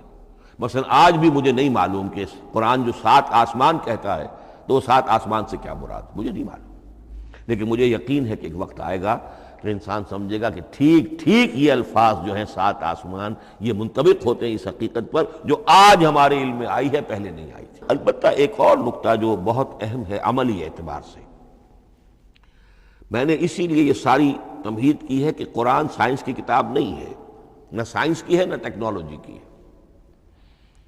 اس حوالے سے ایک بڑا منطقی نتیجہ نکلتا ہے، اور وہ یہ ہے کہ اگر ہمارے اسلاف نے قرآن کی ان آیات کا کوئی خاص مفہوم معین کیا اپنے دور کی معلومات کی سطح پر، ہمارے لیے لازم نہیں ہے کہ ہم اس کی پیروی کریں۔ سائنسی فینومینا کو جو سائنسی ترقی ہو رہی ہے اس کے حوالے سے سمجھیں گے۔ یہاں تک کہ اب آخری بات عرض کر رہا ہوں، خود حضور کا فرمان بھی اس میں قطعی نہیں ہوگا۔ یہ بات بہت ثقیل اور گراں گزرے گی بہت سے لوگوں پر۔ سائنس اور ٹیکنالوجی میں اگر حضور کی کوئی حدیث بھی سامنے آ جائے تو اس کو بھی ہم کوئی دلیل قطعی نہیں سمجھیں گے۔ اس کی وجہ کیا ہے؟ ایک واقعہ بہت اہم ہوا حضور کی زندگی میں۔ حضور جب ہجرت فرما کر تشریف لائے مدینہ منورہ، تو آپ کو معلوم ہے کہ حضور کی پیدائش مکے کی، ساری زندگی آپ نے وہاں گزاری۔ وہ وادی غیر ذی زرع ہے، وہاں کوئی پیداوار، کوئی زراعت، کوئی کاشت ہوتی نہیں تھی، آپ کو کوئی تجربہ سرے سے نہیں تھا۔ ہاں تجارت کا تجربہ تھا، بھرپور تجارت کی تھی۔ یہاں آئے تو آپ نے دیکھا کھجوروں کے سلسلے میں انصار مدینہ تعبیر نخل، وہ اس کا ایک اصطلاح ہے۔ کھجور ایک ایسا پودا ہے جس کا ایک فیمیل فلاور ہوتا ہے اور ایک میل علیحدہ۔ اب میل فلاور اور فیمیل فلاور ان دونوں کو قریب لے آئیں تو اس سے اس بات کا زیادہ امکان ہو جاتا ہے فرٹیلائزیشن ہو اور پھل بنے اور زیادہ آپ کو پھل حاصل ہو، فصل زیادہ ہو۔ اگر وہ فاصلے پر رہیں گے تو ہو سکتا ہے کہ اس کا امکان کم ہو، تو وہ ان کو قریب جوڑ دیتے تھے۔ حضور نے دیکھا تو آپ نے فرمایا کہ آپ لوگ ایسا نہ کریں تو کیا ہے، یعنی نیچر جو ہے، nature can take care of it self. آخر فطرت ہے، فطرت نے یہ ساری چیزیں بنائی ہیں، آپ ایسا نہ کریں تو کیا ہے. صرف یہ کہا آپ نے روکا نہیں. لیکن ظاہر بات ہے صحابہ کرام کے لیے رضوان اللہ تعالی علیہ مجمعین حضور کا اتنا کہنا بھی گویا کہ حکم کے درمیان. انہوں نے اس سال وہ کام نہیں کیا، فصل کم ہو گئی. اب وہ ڈرتے ڈرتے جھجکتے جھجکتے حضور کی خدمت میں آئے. حضور آپ نے فرمایا تھا، ہم نے وہ نہیں کیا، تعبیر نخل اس سال نہیں کی ہم نے، فصل کم ہوئی ہے. آپ نے فرمایا انتم اعلم بامور دنیاکم. اس کا ایک ایک لفظ یاد کر لیجئے، انتم اعلم بامور دنیاکم. اپنے یہ دنیاوی اور مادی معاملات میں تم زیادہ تجربے کار ہو، تم زیادہ حقائق سے واقف ہو. میں عالموں کا لفظی ترجمہ یہاں کرنا جو ہے اس کی جرت مجھے نہیں ہو رہی. تم زیادہ واقف ہو ان چیزوں سے. میں یہ چیزیں سکھانے نہیں آیا. آپ ٹیکنالوجی پڑھانے نہیں آئے تھے، آپ طب سکھانے نہیں آئے تھے، آپ کوئی اور سائنس پڑھانے نہیں آئے تھے. ورنہ تو ہم شکوہ کرتے کہ آپ نے ہمیں ایٹم بم بنانا کیوں نہیں سکھا دیا پہلے. نہیں، یہ موضوع ہی نہیں ہے. قرآن کا موضوع معین ہونا چاہیے. قرآن کا موضوع انسان کی ہدایت. اس ہدایت کے لیے جس قدر اس کو ضرورت ہے علم کی کہ وہ جو یہ فزیکل فینومینا ہیں ان کے حوالے سے بھی ہدایت حاصل کرے، اس حد تک ان کا تذکرہ ہے. لیکن یہ یقین اور ایمان ہونا چاہیے کہ قرآن مجید کے الفاظ میں جو شے مضمر ہے وہ کبھی غلط ثابت نہیں ہوگی.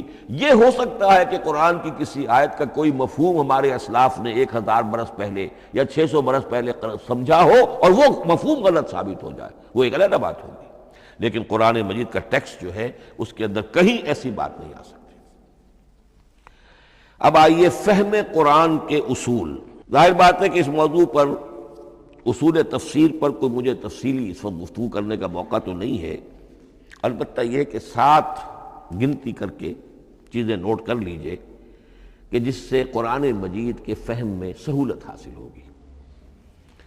پہلی بات وہ جو کسی درجے میں پہلے بھی سامنے آ چکی ہے، قرآن کا اسلوب استدلال منطقی نہیں ہے، فطری ہے.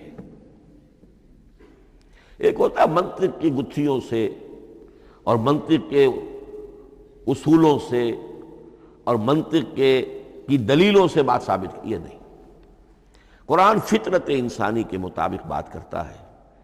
ایک ان پڑھ شخص بھی قرآن کو اپنے سے دور یا اپنے آپ کو قرآن سے دور نہیں سمجھے گا اگر ذرا سا وہ قرآن کو سمجھ سکتا بس. لیکن یہ ہے کہ قرآن مجید کا جو اسلوب ہے وہ ایک تو یہ کہ منطقی نہیں ہے، فطری ہے، یا اس میں اگر ایک لفظ کا اضافہ کیا جائے خطابی ہے. خطابی کیا ہوتا ہے؟ جو میں کل عرض کر چکا ہوں، خطبے کی ایک شان ہوتی ہے، وہ دلیل کے ساتھ ساتھ جذبات سے بھی اپیل کرتا ہے.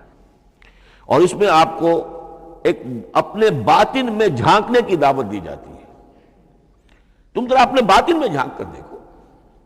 بعض آیات ایسی ہیں، بڑی پیاری آیات ہیں، افی اللہ شک فاطر السماوات والارض. بس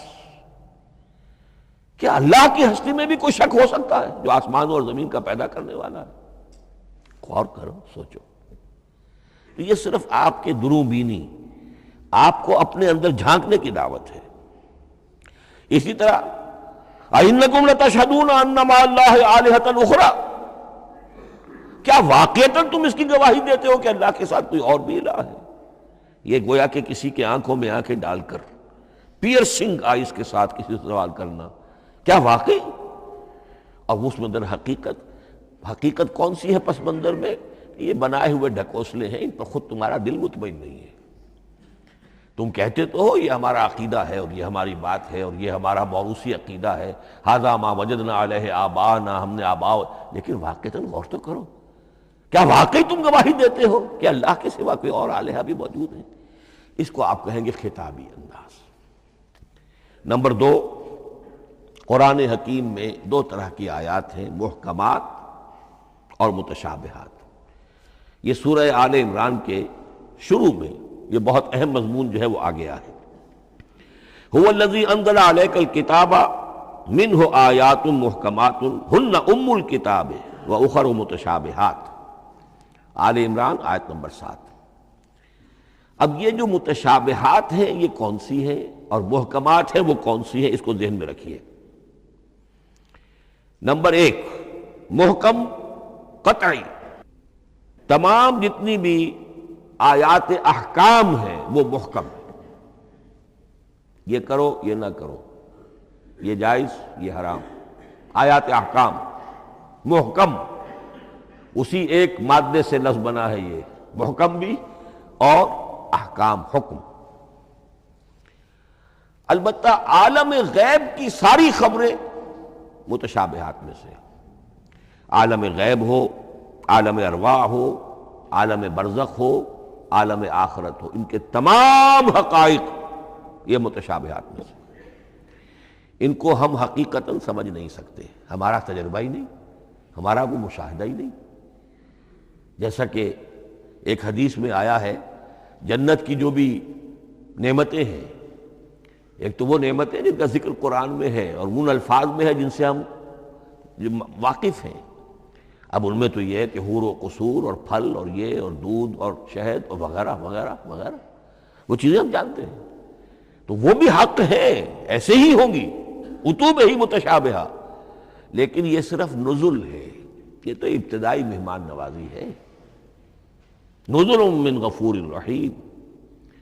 جو اصل ضیافت ہونی ہے اہل جنت کی، اس کے بارے میں فرمایا وہ نعمتیں ملیں گی، ما لا عین رات ولا اذن سمعت وما خطر علی قلب بشر، جو نہ کسی آنکھ نے کبھی دیکھی، نہ کسی کان نے کبھی سنی، نہ کسی انسان کے دل پر ان کا خیال تک وارد ہو، انہیں ہم کیا سمجھیں گے؟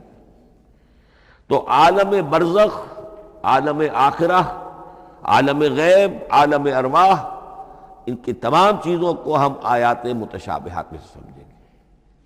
البتہ یہ جو سائنٹیفک فینومینا والی باتیں ہیں مادی علوم کی، ان میں یہ ہے کہ متشابہ اور محکم ہونے کا معاملہ بدلتا چلا جا رہا ہے۔ جب تک وہ ہمارا سائنسی علم وہاں تک نہیں پہنچا تھا، وہ آیت ابھی متشابہ تھی، سمجھ میں نہیں آ رہی تھی، لیکن اب جب کہ وہ بات وہاں پہنچ گئی اور کھل گئی بات، اب معلوم ہوا کل فی فلک یسبحون، اب یہ آیت محکمات میں آ گئی، اب یہ وہ بات نہیں رہی کہ جس کا صحیح مفہوم سمجھنا ہمارے لیے مشکل ہو۔ تیسری بات، تفسیر اور تعویل میں کیا فرق ہے؟ تفسیر کا عام طور پر لفظ استعمال ہوتا ہے لفظی طور پر، الفاظ کی بحث، نحوی بحث، قواعد گرامر جو ہے ان کے حوالے سے جو بحث کی جائے گی وہ تفسیر ہے، اور اس کی اصل حقیقت اور مدلول کو سمجھنے کی جو کوشش کی جائے گی وہ تعویل ہے۔ تو یہ دو الفاظ جو ہیں یہ مختلف ہوں گے، تفسیر اور تعویل۔ نمبر 4، تعویل عام اور تعویل خاص، یہ بہت اہم موضوع ہے۔ دیکھیے قرآن مجید نازل ہوا ایک خاص ٹائم اینڈ سپیس پس منظر میں، آج سے 1400 برس قبل 610 عیسوی سے لے کر 632 عیسوی تک نازل ہوا، حجاز میں نازل ہوا۔ اس کی ایک اولین مخاطب قوم تھی، وہ ان پڑھ قوم تھی، پڑھے لکھے شاذ الشاذ کالمعدوم کے درجے میں تھے، وہاں فلسفے کا سوال نہیں، کوئی منطق کی بات نہیں، کچھ بھی نہیں، اور اولین مخاطب وہی ہیں، اور جو بھی حالات ہیں اس وقت کے ان کے حوالے سے بات کی جا رہی ہے۔ اب قرآن مجید کی ہر آیت پر اولاً غور ہوگا اس اعتبار سے، جب یہ نازل ہوئی ہے تو اس کا اس وقت کیا مفہوم سمجھا گیا، اس خاص کانٹیکسٹ میں، ٹائم اینڈ سپیس کانٹیکسٹ میں کیا مفہوم سمجھا گیا، یہ ہے تعویل خاص۔ لیکن اب دوسری طرف دیکھیے، یہی کتاب ہدایت ہے ابد الآباد تک کے لیے، اسی کتاب کو 20ویں صدی عیسوی کے انسان کے لیے بھی ہدایت نامہ بننا ہے۔ اگر دنیا طویل ہے اور 500 برس تک ہے تو 25ویں صدی عیسوی کے انسان کے لیے بھی ہدایت نامہ یہی کتاب بننی ہے۔ یہ عرب کے امیین کے لیے ہدایت نامہ تھی تو ایران کے فلسفیوں کے لیے بھی تو ہدایت نامہ تھی۔ لہذا ان الفاظ کے اندر یہ قرآن کے اعجاز کا وہ پہلو ہے جو بہت نمایاں ہے کہ ان الفاظ کے اندر کہ جو ایک خاص کانٹیکسٹ میں نازل ہوئے اور اس وقت ان کا ایک معین مفہوم سمجھا گیا، انہی میں وہ عموم بھی موجود ہے کہ اسی سے ہمیشہ ہمیشہ کے لیے ہدایت اخذ کی جا سکتی ہے۔ اس کو ہم کہیں گے تعویل عام، اس کانٹیکسٹ سے ذرا نکال کر اب اس آیت کے الفاظ، اس کا در و بست، اس کا ما سبق، اس کے بعد ما بعد، سیاق و سباق، اس کے حوالے سے بیٹھ کر بات کی جائے۔ تعویل خاص میں شان نزول پیش نظر رہے گا، تعویل عام میں اس آیت کے الفاظ، ان کا در و بست اور آیت کا سیاق و سباق، یہ زیادہ زیر بحث رہے گا۔ تو معلوم ہوا کہ یہ دونوں چیزیں اپنی اپنی جگہ اہم ہیں۔ نہ تو انسان صرف تعویل خاص تک اپنے آپ کو محدود کر لے، اگر وہ کرے گا تو گویا کہ وہ صرف اس دور کا قرآن پڑھ رہا ہے، آج کا قرآن وہ نہیں پڑھ رہا۔ قرآن کے اندر تو واقعتاً یہ شان ہے کہ میں جس کے لیے الفاظ یہ استعمال کیا کرتا ہوں کہ ہر دور کے افق پر ایک خورشید تازہ کے مانند طلوع ہوگی یہ کتاب۔ معلوم ہوگا آج کا قرآن ہے، یہ ہمیں آج ملا ہے قرآن، اور گویا کہ آج جو ہمیں مسائل اندر پیش ہے ان کا حل ہے جو یہ قرآن پیش کر رہا ہے۔ یہ اس کا اعجاز ہے، یہ اس کا کمال ہے۔ اس اعتبار سے نوٹ کیجئے تعویل خاص اور تعویل عام، یہ الفاظ کیونکہ بار بار دورہ ترجمہ آئیں گے تو اس لیے میں نے ان اصطلاحات سے چاہا کہ آپ واقف ہو جائیں۔ ایک اور اس میں بات سمجھنے کی ہے تذکر اور تدبر۔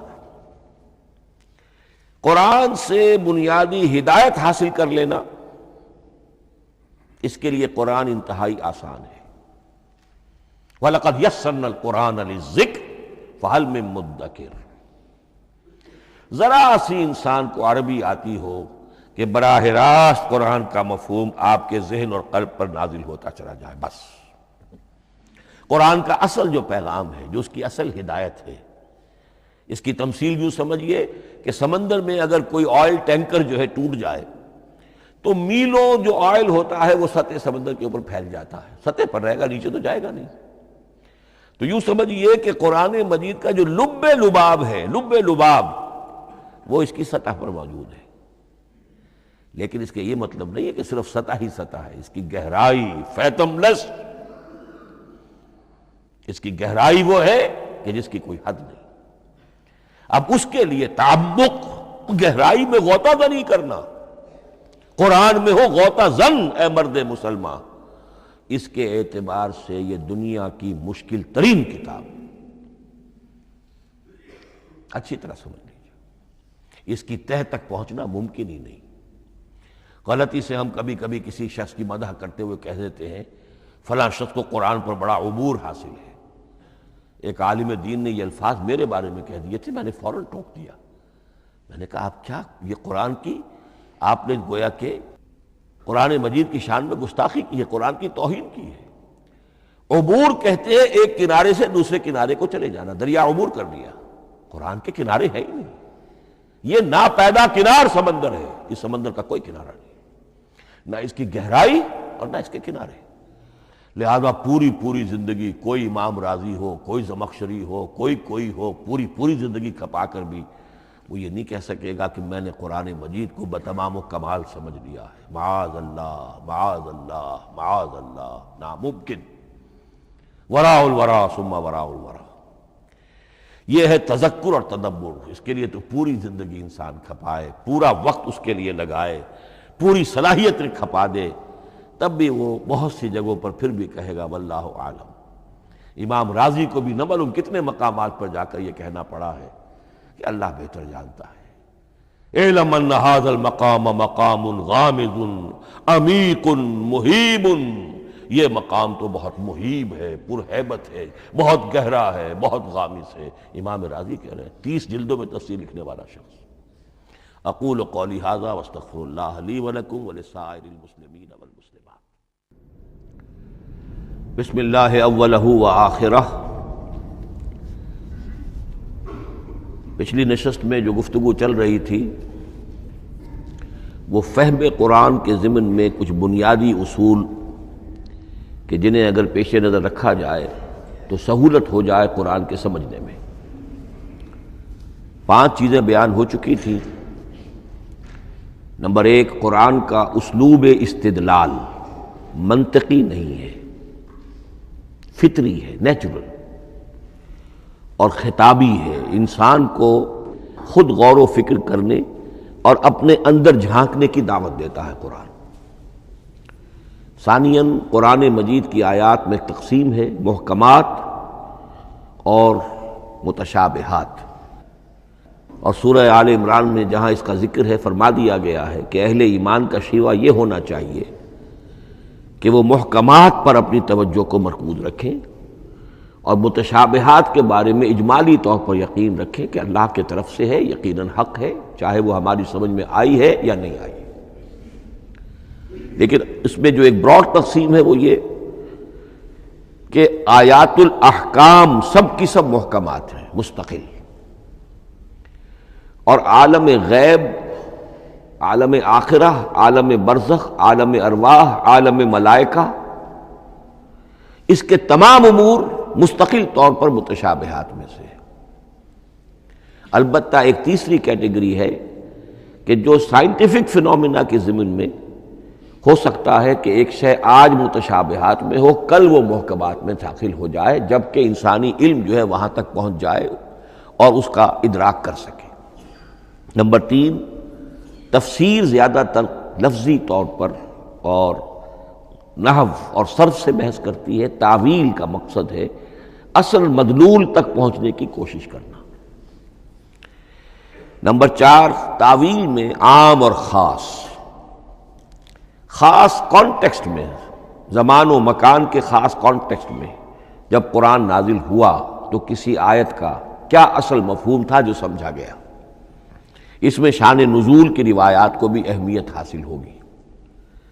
لیکن چونکہ قرآن مجید صرف اس دور کے لیے یا اس علاقے کے لوگوں کے لیے ہدایت نامہ بن کر نہیں آیا تھا، بلکہ پوری نوع انسانی کے لیے تا ابد الآباد، لہذا اسی میں وہ مضمر ہے، اس میں وہ ہدایت مضمر ہے کہ تعویل عام کر کے آیت کے الفاظ، ان کا در و بست اور آیت کا سیاق و سباق اس کے حوالے سے، اور القرآن یفسر بعضہ بعضا کے حوالے سے یقیناً جو ہے اس میں ابدی ہدایت جو مضمر ہے وہ بھی حاصل کی جا سکتی ہے۔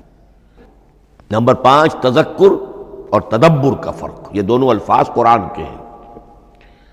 تذکر کے لیے 4 مرتبہ اللہ نے سورہ قمر میں چیلنجنگ انداز میں فرمایا ہے وَلَقَدْ يَسَّرْنَا الْقُرْآنَ لِلذِّكْرِ فَهَلْ مِن مُّدَّكِرٍ، ہم نے قرآن کو ذکر کے لیے، تذکر کے لیے، ہدایت اخذ کرنے کے لیے، بنیادی نصیحت حاصل کرنے کے لیے نہایت آسان بنایا ہے۔ تو ہے کوئی جو اس سے تذکر کرنا چاہے؟ اس تذکر بالقرآن کے لیے صرف یہ کافی ہے کہ انسان عربی زبان سے اتنا واقف ہو کہ اس کا ایک براہ راست مفہوم سمجھتا چلا جائے، اور دوسری شرط لازم ہے نیت کی درستی، طلب ہدایت پیش نظر ہو، اپنے علم کی دھوس جمانا جو ہے وہ مقصود نہ ہو، تو قرآن مجید سے تذکر حاصل ہو جائے۔ تدبر کے اعتبار سے قرآن مجید مشکل ترین کتاب ہے، بلکہ میں نے اس وقت ایک غلط لفظ استعمال کر دیا تھا، دنیا کی مشکل ترین، یہ دنیا کی کتاب ہے ہی نہیں، یہ تو مشکل ترین کتاب ہے، بہی معنی کہ اللہ تعالیٰ کے علم کامل سے اس کا نزول ہوا ہے، اس علم کا احاطہ کسی انسان کے لیے ممکن نہیں ہے۔ اسی طرح یہ قرآن ایک ایسے سمندر کے مانند ہے جس کا نہ کوئی کنارہ ہے اور نہ ہی اس کی کوئی تہہ ہے، اس میں پوری زندگیاں کھپانے کے باوجود بھی افلا یتدبرون القرآن، تدبر، لیدبروا آیاتہ ولیتذکر اولو الالباب، یہ 2 اصطلاحات خود قرآن کی ہیں۔ میرا جو کتابچہ ہے مسلمانوں پر قرآن مجید کے حقوق، اس میں میں نے ان پر تفصیل سے بحث کی۔ نمبر 6، 2 اعتبارات سے قرآن مجید پر غور کرنے والے کا ایٹیچیوڈ ایک دوسرے سے بالکل متضاد ہوگا۔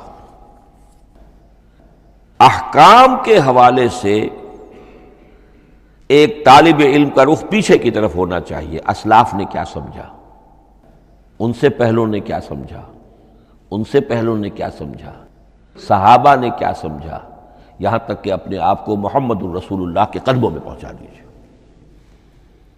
دین کا عملی پہلو، حلال اور حرام، جائز و ناجائز، یہ چیزیں آپ کو، یہ نہیں کہ آپ کو نئے زمانے کی وہ جو بھی ریسرچ ہو اس کے حوالے سے اور نئے زمانے کے سائنسی جو حقائق ہیں ان کے حوالے سے بات کریں. دوڑ پیچھے کی طرف اے گردش ایام تو، پیچھے سے پیچھے، پیچھے سے پیچھے، یہاں تک کہ مصطفیٰ برسا خیش را کے دی ہما اوست اگر بہو نہ رسیدی تمام بولا. لیکن حکمت، سائنس اس کے حوالے سے آگے بڑھی ہے، آگے سے آگے بڑھی ہے. وہ تو میں عرض کر چکا ہوں کہ وہ جو فینومینا قرآن مجید میں سائنٹیفک مذکور ہیں ان کی اصل حقیقت جو ہے وہ ہمارے اگر اسلاف کو سمجھ میں نہیں آ سکی تو بات سمجھ میں آتی ہے. ابھی اس علم کی سطح ہی اتنی کمزور تھی، اتنی نیچی تھی کہ ان کی اس کا ادراک ممکن نہیں تھا.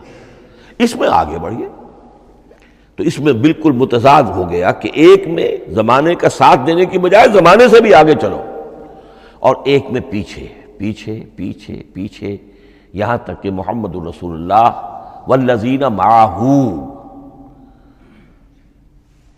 محمد الرسول اللہ والذین معہ، ان کے قدموں تک اپنے آپ کو پہنچا دو. آخری شے فہم قرآن کے ضمن میں، لیکن یہ last but not the least کے مصداق ہے. یہ بات بہت صراحت کے ساتھ مولانا مودودی نے لکھی ہے تفہیم القرآن کے مقدمے میں، اور بہت اہم بات ہے، بہت اہم بات. اور وہ یہ ہے کہ قرآن مجید ایک ایسی کتاب نہیں ہے جسے کوئی محقق اور ریسرچ اسکالر اپنی لائبریری میں بیٹھ کر اور ریفرنس بک سامنے رکھ کر ادھر سے ادھر اور سمجھ لے. اس کے سمجھنے کی شرط لازم یہ ہے کہ جو یہ راستہ دکھاتا ہے اس پر چلنا شروع کرے. ایک ایک قدم کے بعد قرآنی حقائق مزید منکشف ہوں گے، اور مزید منکشف ہوں گے، اور مزید منکشف ہوں گے. جب تک قرآن مجید کے بتائے ہوئے راستے پر آدمی چلے گا نہیں، قرآن کی اصل حقیقت اس پر کبھی منکشف نہیں ہوگی. چاہے تفسیر لکھ دے، وہ تو لفظوں کی بحث ہے، صرف اور نحو ہے، یا روایات ہیں، وہ جمع کر دیجئے. لیکن یہ کہ قرآن مجید کا صحیح فہم عمل کے بغیر ممکن نہیں. جیسے قرآن مجید میں آتا زادتہم ایمانا، ایمان بڑھتا ہے، عمل کے ذریعے سے ایمان بڑھتا ہے. میں اس میں ایک شے کا اضافہ کر رہا ہوں. میرے نزدیک قرآن مجید مینول آف ریولیوشن،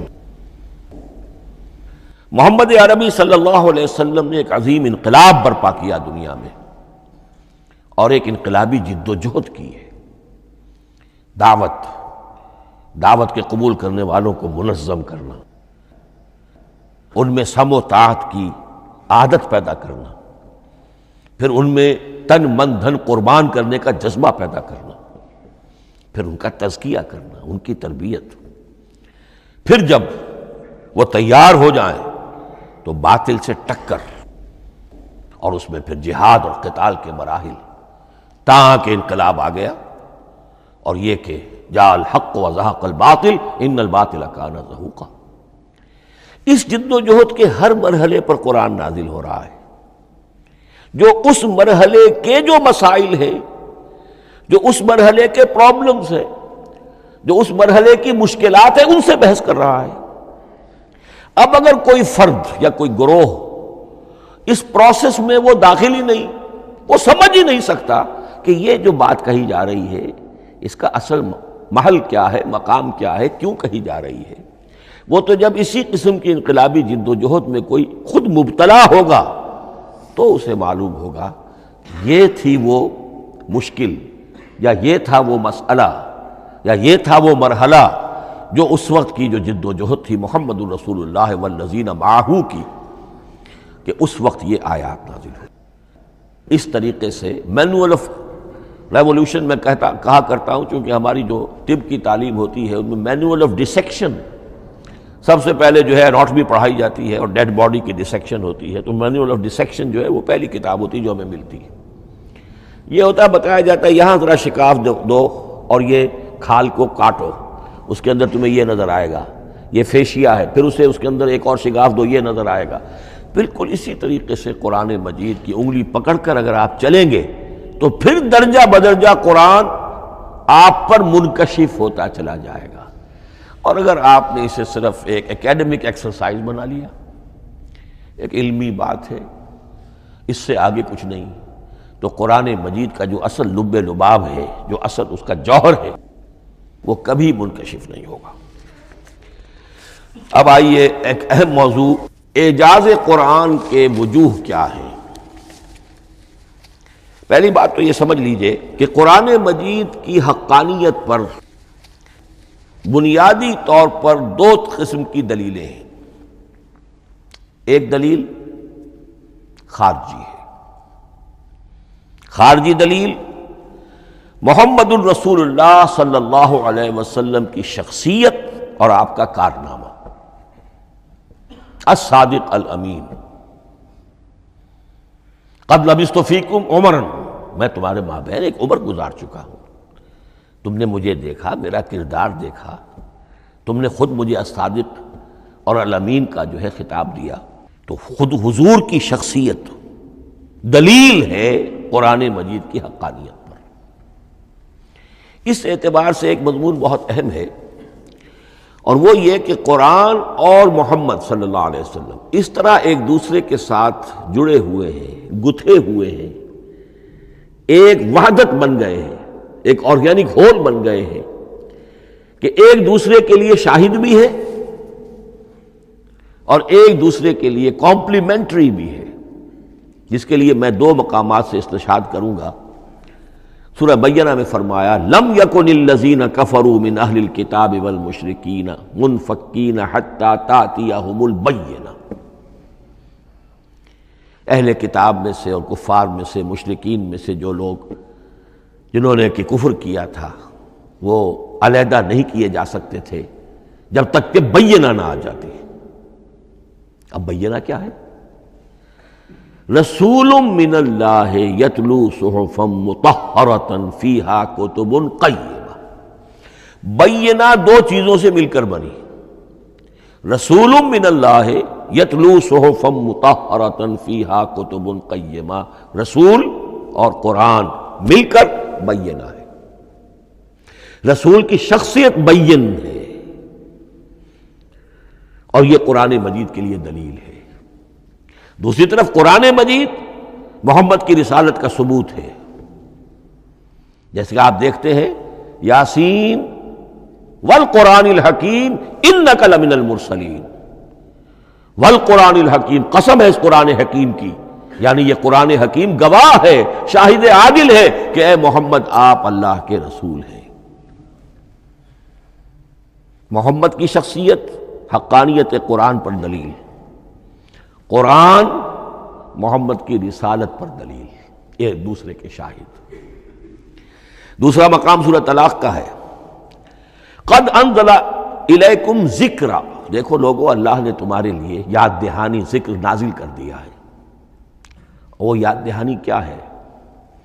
رسولا یتلو علیکم آیات اللہ مبینات. اللہ کا ایک رسول جو تمہیں پڑھ کر سنا رہا ہے اللہ کی آیات بینات. یہ دونوں چیزیں مل کر بینہ بنا، دونوں چیزیں مل کر ذکرا بنا. اس حوالے سے یہ دونوں چیزیں ایک دوسرے کے ساتھ یوں سمجھیے کہ اس طریقے سے گتھی ہوئی ہیں. دونوں حقیقتیں اس طرح جمع ہیں کہ ایک دوسرے سے جدا نہیں کی جا سکتی. اگلی بات یہ سمجھیے کہ قرآن مجید محمد الرسول اللہ کا اصل معجزہ، بلکہ اس سے آگے بڑھ کر ایک لفظ استعمال کروں گا، واحد معجزہ ہے. آپ شاید حیران ہو کہ اور بھی تو معجزات بیان ہوتے ہیں حضور کے، لیکن میری بات سمجھیے، غور کیجیے. ان واقعات سے مجھے انکار نہیں ہے، لیکن جو بات میں کہنا چاہتا ہوں اس کو اچھی طرح سمجھیے. معجزہ کہتے کسے ہیں؟ معجزہ عاجز کر دینے والی شے. اس معجزے میں دو چیزیں ہونی لازم ہیں، دعویٰ اور تحدی، چیلنج. جب کہ کوئی خرق عادت کوئی شے پیدا ہو جائے، خرق عادت اسے کہتے ہیں کہ فزیکل لا ایک ہے، پانی، واٹر کیپس اٹس سرفیس. حضرت موسیٰ کا عصا اس پر لگا اور سمندر پھٹ گیا. خرق عادت ہے، یعنی جو عادی قانون ہے، عام طور پر جو قوانین طبعیہ ہیں ان کا پھٹ جانا، ختم ہو جانا، ٹوٹ جانا، اور کسی حقیقت کا اس میں سے ظاہر ہو جانا جو ان فزیکل لاز کے خلاف. آگ کے بارے میں قانون کیا ہے؟ وہ جلاتی ہے، لیکن یہ کہ یہ معجزہ ہے، یہ خرق عادت ہے کہ حضرت ابراہیم آگ میں ڈالے گئے، اس نے نہیں جلایا. یا نارو کونی بردن و سلام علی ابراہیم. تو خرق عادت کو اب دو قسموں میں آپ سمجھیے. ایک خرق عادت وہ ہے جو دعوے کے ساتھ پیش کیا جائے اپنی صداقت، اپنی رسالت کی حقانیت اور صداقت کے ثبوت کے طور پر، اور اس میں چیلنج کیا جائے کہ آؤ مقابلہ کر لو. وہ اس رسول کا اصل معجزہ ہوتا ہے. ایک خرق عادت وہ ہے جو اللہ تعالیٰ اپنے نیک بندوں کی بزرگی کو ظاہر کرنے کے لیے غیر انبیاء کے لیے بھی کرامات جنہیں ہم کہتے ہیں ہو جاتی ہے. بہت سے صحابہ سے وہ کرامات ثابت ہیں. حضرت عمر رضی اللہ تعالی عنہ کو شام کا میدان جنگ دکھا دیا گیا، یا ساریۃ الی الجبل کے الفاظ آپ نے فرمائے. ابھی تو ٹیلی ویژن کہیں نہیں تھا، ابھی یہ سارے وسائل و ذرائع موجود نہیں تھے. یہ خرق عادت ہے. غیر نبی کے لیے اسے ہم کہیں گے کہ یہ کرامات ہے. نبی کے لیے لفظ معجزہ اختیار کر لیا جاتا ہے، لیکن معجزہ اس کو نہیں کہنا چاہیے. اصل میں یہ بھی نبی کے لیے کرامات کے درجے کی شے ہے جو اس سے بلند ہے. معجزہ وہ ہے جسے کوئی نبی دلیل کے طور پر پیش کرے اور اس پر چیلنج کرے کہ آؤ اور مقابلہ کرو. مثلا حضرت موسیٰ علیہ السلام کو 2 معجزے دیے گئے، اور اس میں سے جو سانپ بن جانا تھا لاٹھی کا وہ معجزہ ہے جس پر چیلنج بھی آیا اور ساحروں سے مقابلہ بھی کیا، اور ساحر شکست کھا گئے، عاجز آ گئے. القی السحرۃ ساجدین، وہ سارے جادوگر جو ہیں فوری طور پر بے اختیار سجدے میں گر گئے. آمنا برب موسیٰ و ہارون، ہم ایمان لے آئے موسیٰ اور ہارون کے رب پر. یہ معجزہ ہے. اس معنی میں محمد الرسول اللہ صلی اللہ علیہ وسلم کا معجزہ صرف قرآن حکیم. قرآن مجید میں آپ سورہ انعام میں بھی دیکھیں گے بہت ہی شدت کے ساتھ، سورہ بنی اسرائیل میں دیکھیں گے بڑی تفصیل کے ساتھ معجزے طلب کیے گئے.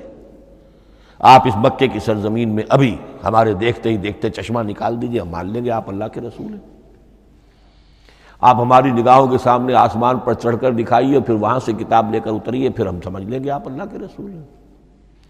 آپ کے لیے چشم زدن میں کوئی محل سونے کا چاندی کا تیار ہو جائے، مان لیں گے آپ کو اللہ کے رسول ہیں. آپ اس بے آب و گیا وادی میں فوراً ایک باغ جو ہے اپنے لیے بنا کے دکھا دیں، مان لیں گے کہ آپ اللہ کے رسول ہیں. ایسے تمام مطالبات پر اللہ تعالیٰ کی طرف سے کوڑا جواب ملا، اللہ اس قسم کی کوئی شے نہیں دکھائے گا. بلکہ سورہ انعام جب ہم پڑھیں گے وہاں تو بہت ہی واقعہ یہ ہے کہ اس کو پڑھ کر رقت طاری ہوتی ہے کہ ایک موقع پر ایسا محسوس ہوتا ہے کہ حضور صلی اللہ علیہ وسلم کی طبیعت مبارکہ میں یہ خیال پیدا ہو گیا کہ اللہ کو ایسی شے ان کو دکھائی دی جائے تاکہ چپ تو ہو جائے. نہ بھی مانیں گے چپ تو ہوں گے، ورنہ تو عوام کے سامنے ان کی دلیل مجھ پر قائم ہو رہی ہے کہ بھائی یہ رسالت کے مدعی ہے. ہم کہتے ہیں معجزہ دکھاؤ، معجزہ نہیں دکھاتے، تو پوزیشن میری جو ہے کمزور ہو رہی ہے. وہاں جس انداز میں اللہ نے کہا ہے ہرگز نہیں. اے نبی اگر آپ کے اختیار میں ہے تو کہیں آسمان پر سیڑھی لگا لیجئے یا زمین میں سرنگ لگا کے کوئی معجزہ لا سکتے ہو تو لے آئیے، ہم نہیں دکھائیں گے. رقت طاری ہوتی ہے. تو حضور کا معجزہ اس معنی میں صرف ایک ہے اور وہ قرآن ہے. اچھا، اس کے لیے کیسے کیسے چیلنج کیے گئے؟ ام یقولون تقولہ بل لا یؤمنون فلیاتوا بحدیث مثلہ ان کانوا صادقین. سورۃ الطور. کیا ان لوگوں کا کہنا یہ ہے کہ یہ کلام خود محمد نے موضوع کر لیا ہے صلی اللہ علیہ وسلم؟ تو اگر ایسی بات ہے تو وہ بھی ایسا ہی کلام پیش کر دیں. تحدی، اس چیلنج کو کوئی قبول نہیں کر سکا. کم سے کم اس شرافت کا اقرار کرنا پڑتا ہے کہ اس وقت کی عرب قوم میں یہ شرافت تھی کہ کسی نے اٹیمپٹ بھی نہیں کی. ورنہ کوئی شخص الٹی سیدھی عبارت لکھ کر لے آتا اور کھڑا ہو کر کہہ دیتا کہ ٹھیک میں کہتا ہوں یہ ہے، یہ قرآن کی طرح کا کلام ہے. نہیں، کسی نے نہیں کیا. تاریخ یہ بتاتی ہے کہ اس تحدی کا کوئی کسی نے قبول نہیں کیا. اسی طرح فرمایا سورہ بنی اسرائیل میں قُلْ لَئِنِ اجْتَمَعَتِ الْإِنسُ وَالْجِنُّ عَلَىٰ أَن يَأْتُوا بِمِثْلِ هَٰذَا الْقُرْآنِ لَا يَأْتُونَ بِمِثْلِهِ وَلَوْ كَانَ بَعْضُهُمْ لِبَعْضٍ ظَهِيرًا. چیلنج ہے. اے نبی کہہ دیجئے اگر تمام انسان تمام جن مل کر بھی چاہے کہ ایسی کوئی کتاب وہ مرتب کر لے، نہیں کر سکیں گے، چاہے وہ سب کے سب ایک دوسرے کی مدد کریں. ہے کہ نہیں چیلنج؟ اسی طریقے سے سورہ ہود میں فرمایا، اب اس کو کہتے ہیں برسبیل تنزل، پوری کتاب نہیں لا سکتے قرآن جیسی، چلو تو 10 سورتیں لے آؤ. قل فاتوا بعشر سور مثلہ مفتریات، اے کہیے اے نبی، سورہ ہود کی آیت نمبر 13 ہے، اس جیسی کوئی 10 سورتیں لے آؤ. 114 نہ صحیح 10 صحیح.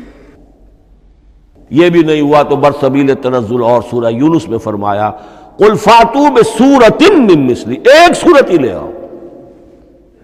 اور اسی کو سورہ بقرہ کے 3 رکوع میں دہرایا گیا، وَإِن كُنتُمْ فِي رَيْبٍ مِّمَّا نَزَّلْنَا عَلَىٰ عَبْدِنَا فَأْتُوا بِسُورَةٍ مِّن مِّثْلِهِ وَادْعُوا شُهَدَاءَكُم مِّن دُونِ اللَّهِ إِن كُنتُمْ صَادِقِينَ.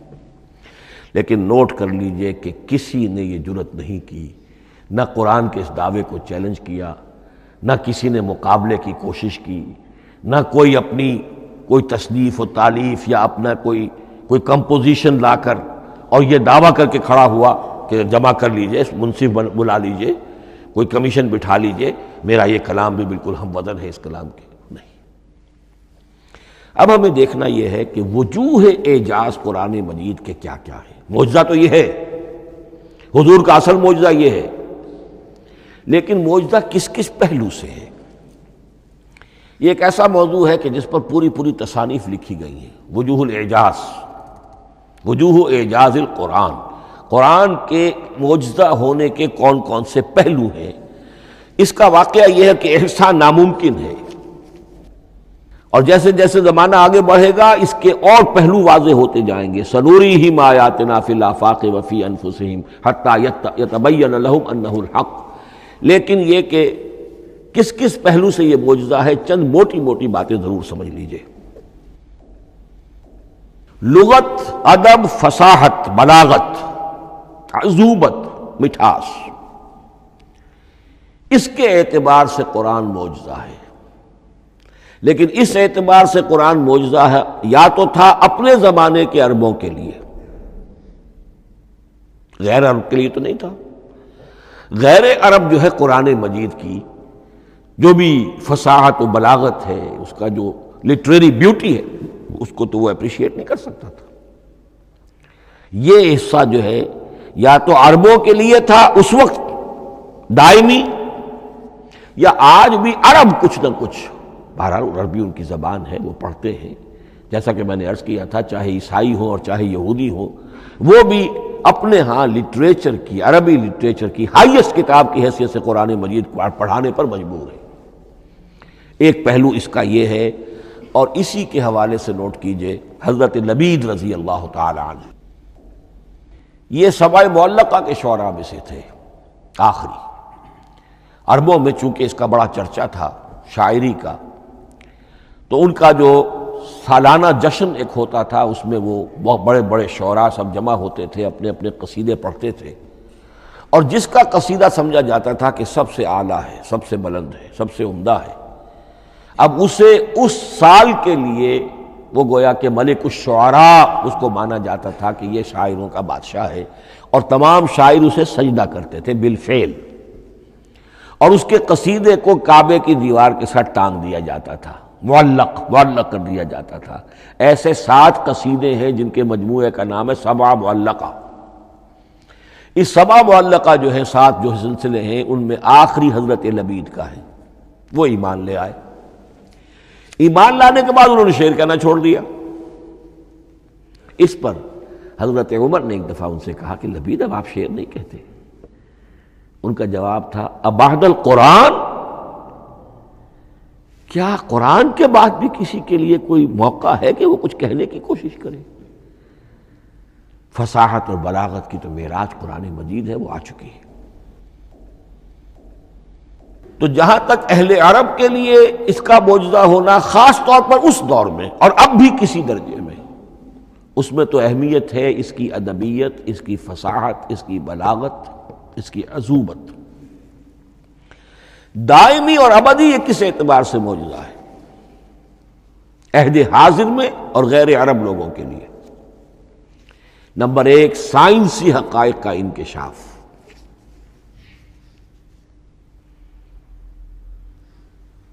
جس طریقے سے کہ یہ سائنسی حقائق منکشف ہوتے چلے جا رہے ہیں ابدی طور پر۔ میں ڈاکٹر مورس بکائی کا حوالہ دے چکا ہوں اور پروفیسر ڈاکٹر کیتھل مور کا حوالہ دے چکا ہوں، ان کو ذہن میں رکھیے۔ سنریہم آیاتنا فی الآفاق وفی انفسہم حتی یتبین لہم انہ الحق۔ نمبر دو، حضور کا وہ کارنامہ کہ آپ نے ایک عظیم انقلاب برپا کر کے دکھایا اور وہ نظام قائم کر کے دکھایا کہ جس سے بہتر، جس سے عادلانہ، جس سے زیادہ منصفانہ کوئی نظام دنیا میں نہ آج تک قائم ہوا ہے اور نہ اس کی کوئی دوسری نظیر پیش کی جا سکتی۔ یہ ہے سب سے بڑا معجزہ، اور معجزہ ہوا قرآن سے۔ اتر کر حرا سے سوئے قوم آیا اور ایک نسخہ کیمیا ساتھ لایا۔ یہ سارا معجزہ، جیسا کہ میں نے شروع میں عرض کیا ہے، محمد اور قرآن دونوں مل کر بینہ بھی ہے تو رسول من اللہ یتلو صحفا مطہرۃ فیہا کتب قیمہ، اور قد انزل الیکم ذکرا رسولا یتلو علیکم آیات اللہ المبینات۔ یہ معجزہ جو ہے جس کے حوالے سے دنیا میں بڑی بڑی شخصیات نے شہادت دی۔ ایم این رائے اس صدی کا ایک بہت بڑا انقلابی شخص، کمیونسٹ انٹرنیشنل کا رکن، اس صدی کی ابتدا میں جو شعلہ تھا، جو غلغلہ تھا، جو ولولہ تھا بولشوک ریولوشن کا، اور جو دنیا کے اندر ایک دھوم مچ گئی تھی، اس کو ذہن میں رکھیے۔ اور اس میں کمیونسٹ انٹرنیشنل کا رکن ایم این رائے، 1920 میں اس نے لاہور میں ایک خطبہ دیا تھا، ہسٹوریکل رول آف اسلام، اور اس نے کہا تھا تاریخ انسانی کا عظیم ترین انقلاب وہ ہے کہ جو محمد نے برپا کیا صلی اللہ علیہ وسلم۔ آج بھی یہ کتاب بھارت میں چھپتی ہے، بامبے کا ایک پبلشر شائع کرتا ہے، historical role of Islam by M N Roy. پھر آگے چلیے، ایچ جی ویلز اگرچہ انتہائی رقیق حملے کرتا ہے حضور کی زندگی کے بعض پہلوؤں پر، جیسے رشدی نے کیے ہیں یا جیسے تسلیمہ نسرین ایک بنگالی خاتون نے کیے ہیں، اسی طرح کے حملے کیے اس نے بھی۔ اور یہ اس لیے بتا رہا ہوں کہ یہ اسٹیبلش ہو جائے کہ وہ دوست نہیں ہے، دشمن ہے۔ عربی کا ایک مقولہ یہ ہے کہ الفضل ما شہدت بہ الاعداء، اصل فضیلت تو اس شے کی ہے جس کی گواہی دشمن دے۔ دوست تو تعریف کریں گے، قابل تعریف شے کی بھی تعریف کریں گے، بڑھ چڑھ کر کریں گے۔ یہ بھی ہو سکتا ہے کسی قابل مذمت شے کی بھی تعریف کر بیٹھے، دوست تو ہوئے۔ دشمن جو ہے وہ تو ظاہر بات ہے اسی بات کو مانے گا جس میں کسی شک و شبہ کی گنجائش نہ ہو۔ اس لیے میں نے عرض کیا کہ دشمن ہے، رقیق حملے کرتا ہے، لیکن آخر میں جب آتا ہے concise history of the world میں چیپٹر جو ہے حضور پر، اس میں خطبہ حجۃ الوداع کا وہ حوالہ دیتا ہے، لا فضل لعربی علی عجمی ولا لعجمی علی عربی ولا لاحمر علی اسود ولا لاسود علی احمر الا بالتقوی۔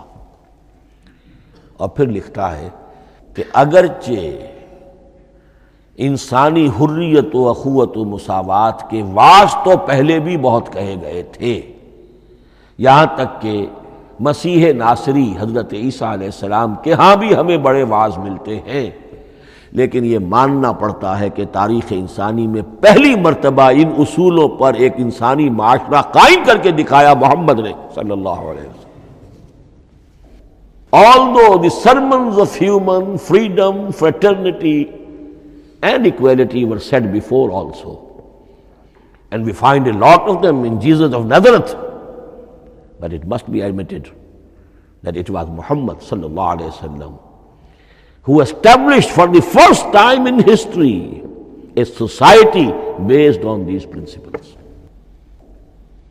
اسی طرح کی گواہی آج سے تقریباً 20 سال پہلے امریکہ کے ڈاکٹر مائیکل ہارٹ نے دی، a selection and gradation of the 100 most influential personalities of human history. اور نمبر 1 پر محمد کا ذکر کر رہا صلی اللہ علیہ وسلم، اور کہتا ہے naturally I O an explanation, میں عیسائی ہوں اور ابھی تک عیسائی ہے وہ، اس کی موت کی بھی ابھی کوئی خبر نہیں آئی ہے، عیسائی ہے، لیکن یہ کہ اس نے حضور کو نمبر 1 پر رکھا، حضرت عیسیٰ کو نمبر 3 پہ لے گیا. تو naturally I owe an explanation, اور پھر ایکسپلینیشن دی ہے this is because he is the only person supremely successful in both the religious and secular fields. یہ دونوں میدان جو ہے مذہب اور روحانیت اور دوسری طرف سیاست اور حکومت اور ریاست، ان دونوں میدانوں میں بیک وقت انتہائی کامیاب انسان صرف ایک ہے، اور وہ محمد ہے صلی اللہ علیہ وسلم. یا تو آدمی اس میں اونچا ہوتا ہے، روحانیت میں ہے، دین میں ہے، اخلاق میں ہے، تو سیاست اور ریاست میں زیرو ہوگا. یا کوئی بہت بڑا بادشاہ ہے، بڑا حکمران ہے، بڑا فاتح ہے، سکندر اعظم ہے، تو وہ اخلاقیات میں اور روحانیات میں زیرو نہیں، مائنس ہوگا. یہ معاملہ کہ دونوں میں this is because he is the only person supremely successful in both the religious and secular fields. لیکن یہ بات نوٹ کر لیجئے کہ جو تازہ ایڈیشن ہے اس کتاب کا، اس میں سے یہ پیسج نکال دیا ہے نئے جو ایڈیٹرز ہیں انہوں نے. اس کے لیے آپ کو کسی پرانے ایڈیشن سے رجوع کرنا پڑے گا، concise history of the world, اور وہ لائبریریوں میں مل جائے. علامہ اقبال نے اس بات کو یوں بیان کیا ہے، ہر کجا بینی جہان رنگ و بو، کہ از خاکش بروید آرزو، یاد نور مصطفیٰ اورا بہاس، یا ہنود اندر تلاش مصطفیٰ است. اس دنیا میں تمدن کے اعتبار سے، اخلاق کے اعتبار سے، معاشرت کے اعتبار سے کہیں کوئی خوبی اگر تمہیں نظر آتی ہے، کوئی رمق نور کی، خوبی کی، بھلائی کی، رنگ و بو، جان لو کہ یا تو وہ نور محمدی سے مستعار لی گئی ہے، اور یا ابھی تک انسان ابھی محمد کی تلاش میں ہے، ادھر جا رہا ہے، قافلہ ادھر جا رہا ہے، نوع انسانی کا چاروں ناچار ادھر جا رہا ہے. سوشل ایوولوشن کا پروسیس انسان کو افراط و تفرید کے دھکوں کے باوجود تدریجاً لے کر جا رہا ہے بحیثیت مجموعی پوری مین کائنڈ کو اسی بات کی طرف کہ جس کی طرف دعوت دی تھی محمد رسول اللہ صلی اللہ علیہ وسلم. ہر کجا بینی جہان رنگ و بو، کہ از خاکش بروید آرزو، یا ز نور مصطفیٰ اورا بہاست، یا ہنود اندر تلاش مصطفیٰ است. اسی اعتبار سے میں ایک بات اور کہہ رہا ہوں، اس پہلو سے واقعہ یہ ہے کہ میرے نزدیک اس دور میں اعجاز قرآن کی سب سے بڑی نمائندہ شخصیت، اعجاز قرآن کا سب سے بڑا مظہر علامہ اقبال کی ذات ہے. 20ویں صدی کا مفکر، فلسفی، مشرق و مغرب کے فلسفے پڑھ چکا، قدیم اور جدید فلسفہ سب کا مطالعہ کیا، اور اس کے بعد اس کو قرآن کی حقانیت پر جو یقین نظر آیا ہے، قرآن کی عظمت جس طرح اس پر منکشف ہوئی ہے، وہ واقعہ یہ ہے کہ مجھے کم سے کم اپنی محدود معلومات کی حد تک عظمت قرآن کا وہ انکشاف کسی دوسرے شخص پر نظر نہیں آتا. انہوں نے جس طریقے سے مرثیے کہے ہیں کہ مسلمان قوم نے کس طرح قرآن کو چھوڑا ہوا ہے، واعظ ہے تو قرآن سے نہیں کہیں اور سے، تربیت اور تزکیہ نفس ہے تو اس کا تعلق قرآن سے نہیں، وہ بھی کچھ اور مستعار چیزیں ادھر سے ادھر سے لے لی ہیں، فلسفے ہیں تو کہیں اور سے لے لیے ہیں، قرآن سے حکمت جو ہے وہ اخذ نہیں کی گئی ہے. کیسے کیسے انہوں نے عظمت قرآن کا جو انکشاف ان پر ہوا اس کی تعبیر کی ہے.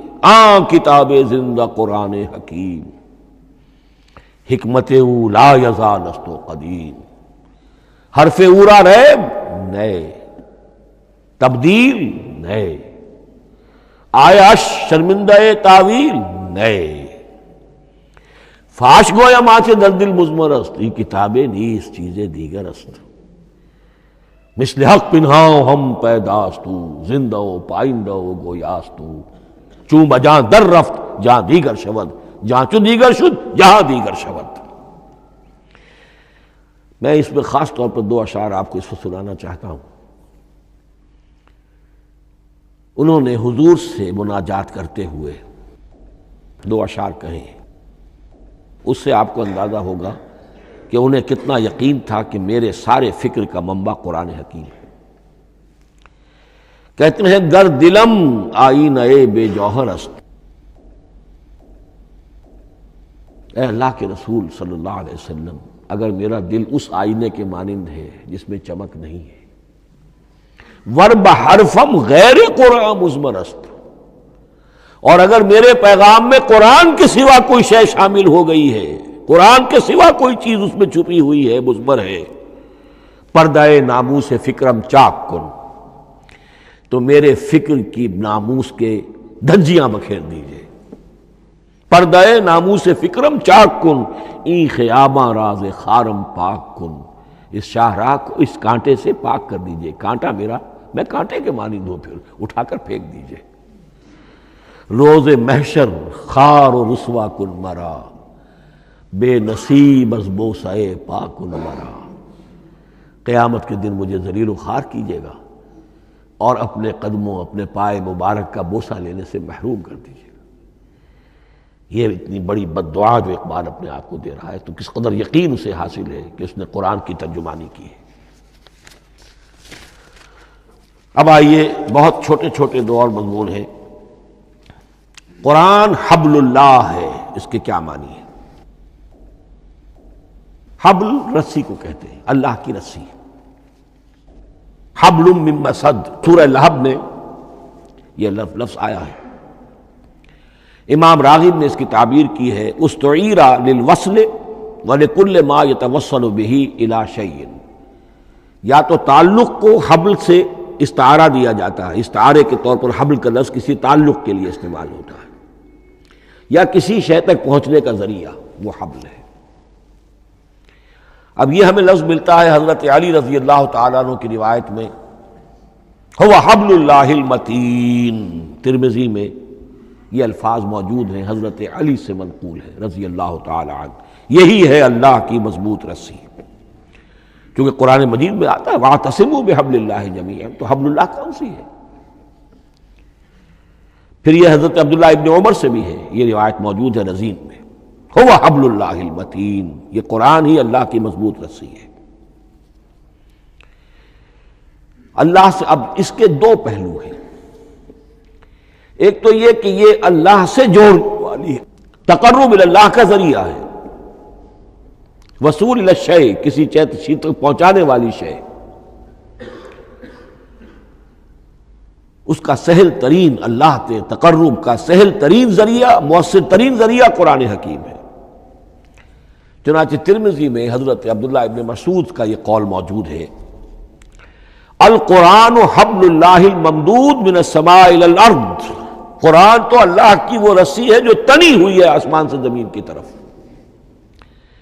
یہ ترمذی میں تو اصل میں اثر ہے، حضرت عبداللہ ابن مسعود کا قول ہے، لیکن یہ کہ زید ابن ارقم سے یہ الفاظ جو ہیں مرفوعاً کہ یہ حضور کے الفاظ ہیں، یہ بھی منقول ہے، یہ حضور نے فرمایا کہ القرآن حبل اللہ الممدود من السماء الی الارض۔ اور ایک بڑی پیاری روایت ہے طبرانی کی معجم کبیر میں کہ ایک مرتبہ حضور اپنے حجرے سے برآمد ہوئے، مسجد نبوی کے ایک گوشے میں دیکھا کچھ صحابہ بیٹھے ہوئے قرآن سمجھ رہے ہیں، سمجھا رہے ہیں، پڑھ رہے ہیں، مذاکرہ ہے قرآن۔ آپ کے چہرے پر بڑے بشاشت کے آثار ظاہر ہوئے، خوشی کے آثار۔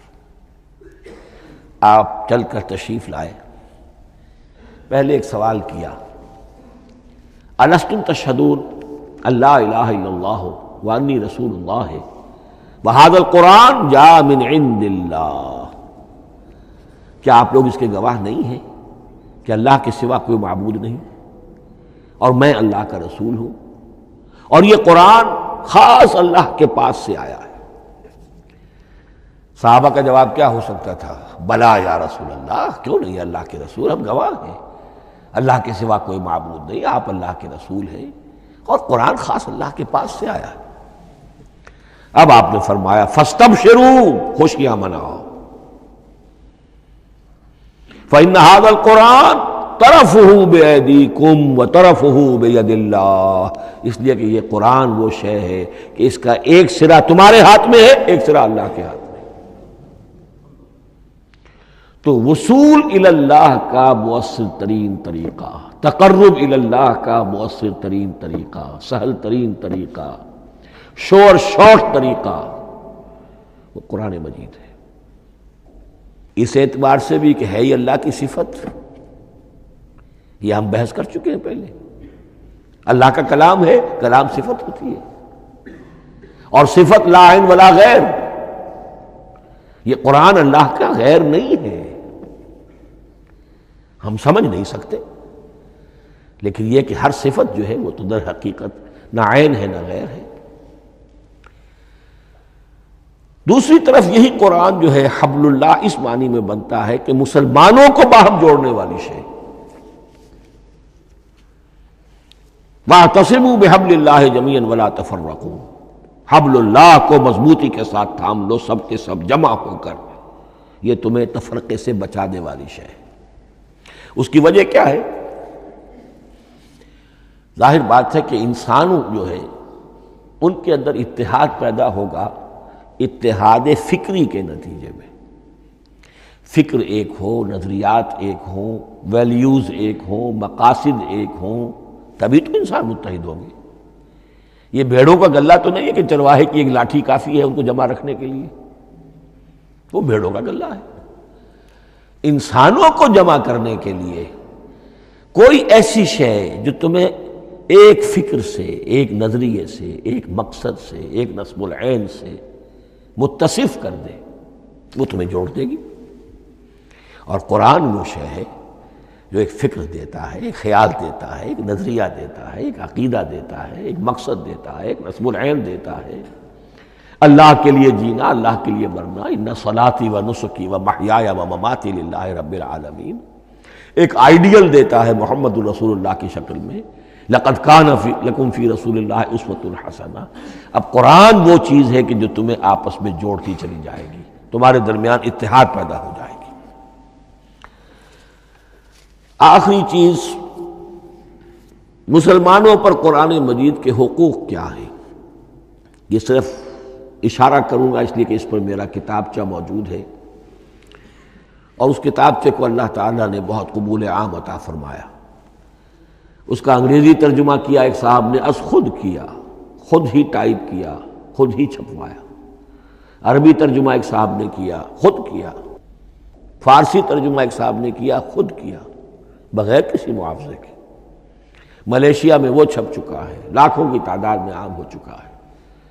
پھر میں نے ایک موقع پر 1970 میں رمضان مبارک کے دوران آخری عشرے میں مولانا بن نوری رحمۃ اللہ علیہ تشریف لائے ہوئے تھے مدینہ منورہ، اور میں نے بھی وہ پورا رمضان مبارک اس سال وہیں کیا تھا۔ میں نے ان کو دیا تھا کہ آپ دیکھیے اس میں کوئی غلطی ہو تو مجھے بتا دیجئے، میں اسے بڑے پیمانے پر شائع کرنا چاہتا ہوں۔ انہوں نے حالت اعتکاف میں مسجد نبوی میں پڑھا ہے، صرف ایک جگہ ایک جملے میں انہوں نے اصلاح تجویز کی، وہ میں نے کر دی۔ اس اعتبار سے اب یہ کتابچہ جو ہے مصدقہ ہے مولانا محمد یوسف بن نوری رحمۃ اللہ علیہ کا۔ اس میں اللہ تعالیٰ نے جو بات مجھ سے کہلوا دی تھی، تقریباً 30 سال پہلے کی بات ہے، ہر مسلمان پر قرآن مجید کے 5 حقوق حسب استعداد و توفیق عائد ہوتے ہیں۔ پہلے یہ کہ اس پر ایمان ہو جیسا کہ ایمان کا حق ہے، صرف زبانی ایمان نہیں، دل سے یقین کہ یہ اللہ کا کلام ہے۔ اور اس کا نتیجہ کیا ہوگا؟ پھر عظمت اس کی پیدا ہوگی، ایمان و تعظیم، یہ پہلا حق ہے۔ تلاوت و ترتیل، اس کو پڑھے جیسے کہ پڑھنے کا حق ہے، پھر سمجھے جیسے کہ سمجھنے کا حق ہے، تذکر و تدبر، پھر عمل کرے، انفرادی طور پر بھی اجتماعی طور پر بھی۔ انفرادی طور پر جو آپ کی زندگی کے معاملات ہیں وہ آپ قرآن کے مطابق طے کریں، قومی سطح پر حکومت اور ریاست اور قانون اور سیاست، اس کے سارے تقاضے قرآن کے مطابق پورے ہوں۔ اور آخری یہ کہ اس قرآن کو پہنچائیں اور عام کریں، جس کے لیے حضور نے اس حد تک اس میں عمومیت کر دی ہے کہ بلغوا انی ولو آیۃ، پہنچاؤ میری جانب سے خواہ ایک ہی آیت پہنچاؤ، میرا کوئی امتی اس سعادت سے بالکل محروم نہ رہ جائے۔